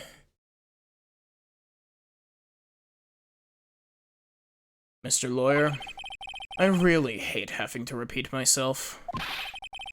But it seems the message has not yet penetrated your thick skull. Stop bothering me. If you try my patience further, I fear a nasty accident may occur. Do I make myself clear? Transparent. Here's the first in a line of Phoenix does really stupid shit. This is the only clue that Mia left me. I'd better make this one count. Mr. White, see this? It's an article describing the suicide of a politician. He was embezzling secret government funds. Then, one day, word got leaked to the press. The very next day, he took his own life. And this concerns me. How? I found this article in Mia's office. Miss Mia... She had a file filled with articles like this. Every one of them was labeled with a single word. White. Mr. White, I know what you did to this politician. You were blackmailing him. Blackmail? Not just him either. You were threatening and coercing hundreds of others. You were involved in all of the suicide cases that Mia investigated. This company is built on blackmail. I'm right, aren't I? What a bizarre accusation. Mr. Wrong. What is it that you should be doing now? Investigating me? No, I think not. You should be searching for the one who killed Miss Mia. Secretary's office, hello? Mr. Wrong will be leaving now. Yes, sir. I'll send someone right away. Wait a second, Mr. Wright. You're wrong. You're wrong, Mr. White. Excuse me. What I should be doing now is going after you. Just what are you insinuating? Mia was onto you. She was keeping tabs. For this reason, you had April May tapping her phone. Then, Mia was murdered, and all the documents about you mysteriously disappeared. So, the culprit would be... Even a child could work it out, Mr. White. You did it. Secretary's office. We won't be needing an escort for Mr. Wrong. Instead, please connect me to the public prosecutor's office. Of course, sir. One moment, please. White? That you? What are you doing calling me at a time like this? Actually, wait, technically speaking, this should be, I just realized, technically we have frame of reference for who this is based on the 5th case in this game. White, was that you? Hello, Chief Prosecutor? I've changed my mind. I want to testify tomorrow. What's this about? Mia Fey case. I witnessed the murder, you see. And thus, as a very important witness, I would like to testify. What? Why now? I thought you said you didn't want to go to court. Quietude. I told you I changed my mind, didn't I? Like I said, Vindicel, this is the first in a string of Phoenix Wright making very stupid decisions. Oh, and one other thing. Send the police over here right away. The man is standing right in front of me. He looks dazed, but he could be violent. What? What man? Are you even listening? The executioner, the hatchet man, the liquidator, the killer man. What? Mr. White, this isn't another one of those... Chief Prosecutor, I do not believe you are in a position to freely offer your opinions to me, correct? Phoenix is dumb, but it's also part of what makes him lovable. I'm telling you to send the police, now. Did I not tell you, Mr. Wrong? You are a mere lawyer. As was Miss Mia. How dare you? I'll point the finger at you, and you'll be tried as Miss Mia's killer. Case is as good as settled. No lawyer of any worth will defend you. I have friends in the local lawyers association, you'll see. You'll be given a lawyer so stupendously inept that they make even you look competent. I feel faint.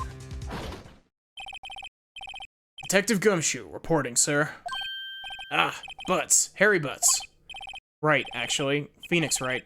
And my friend's name is Larry. Oh, right. Sorry, pal. Butts was that murderer, right? Detective Gumshoe, I present to you the man who killed Miss Mia Fey. What? What? Take this despicable human being into custody.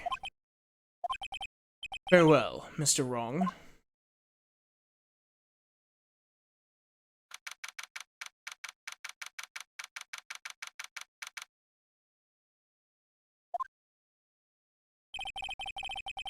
Can't believe it's only been a day since the first trial.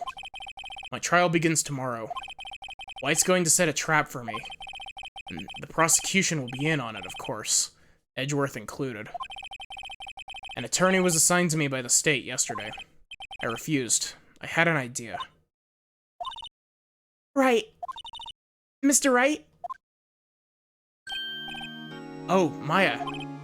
Great, they let you out of detention. Just now, yes. All thanks to you. Heh. Now I'm afraid we've switched places. What? You mean you... I explained what had happened to Maya. I don't believe it. How many people does that man need to destroy before he's satisfied? My mother... my sister... now you... This has gone too far. Mr. Wright, please tell me, is there anything I can do? Well, defend me in court. Alright, you can be my defense lawyer tomorrow. Alright. Huh? Leave it to me. I'm Mia's sister, after all. Lawyership runs in our blood. Wasn't it ghost powers that ran in your blood? I'd better run to the bookstore and pick up a copy of Law for Rookies. Wait. What? I'm kidding, it was a joke. No way. No, really, I was kidding. But thanks. It's good to know you're on my side. And there really isn't anything you can do for me anyway. But I can't just sit here and do nothing. I've got to give that man a piece of my mind. Just a piece. Okay. Then come to the trial tomorrow. Okay, I'll be there. I'll show them a thing or two. I'll show them a thing or three. Times may change, yet with crime it's the same old story. In fact, it's gotten worse. Lengthy court proceedings are no longer realistic. Beginning a few years ago, a limit of 3 days was put on initial court trials. Almost all finish in a day, most with a guilty verdict. Never thought I would end up in the defendant's chair myself for this case. The true culprit appearing as the star witness. This is it. Tomorrow, it's me or him.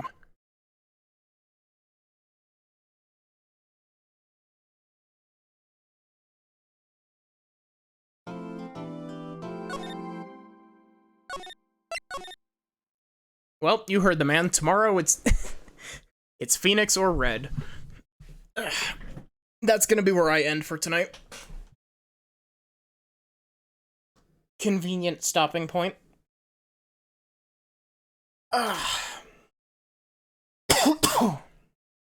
Wow, that was one hell of a vocal workout. So,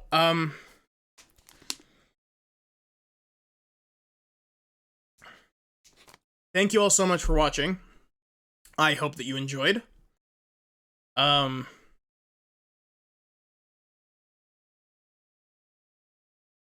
Let's see, exclamation point Discord if you want to join the Discord. We do polls from time to time, and I mainly just kind of shitpost in there. We do polls, I do stream announcements, all that. Exclamation point socials if you want to check out the YouTube or my Twitter that I haven't really done much with in a hot minute. And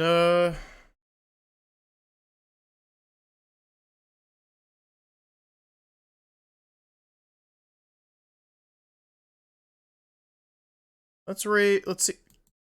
We cannot raid Toki. Why? Why is Twitch like this? Come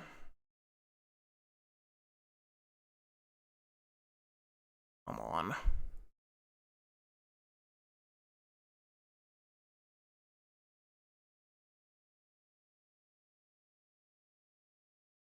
Oh wait, Okimi is doing a birthday thing.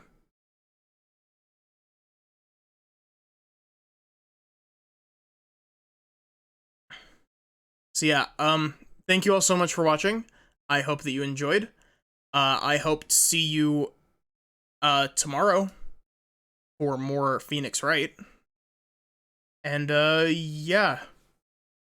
I guess have a good one and take care.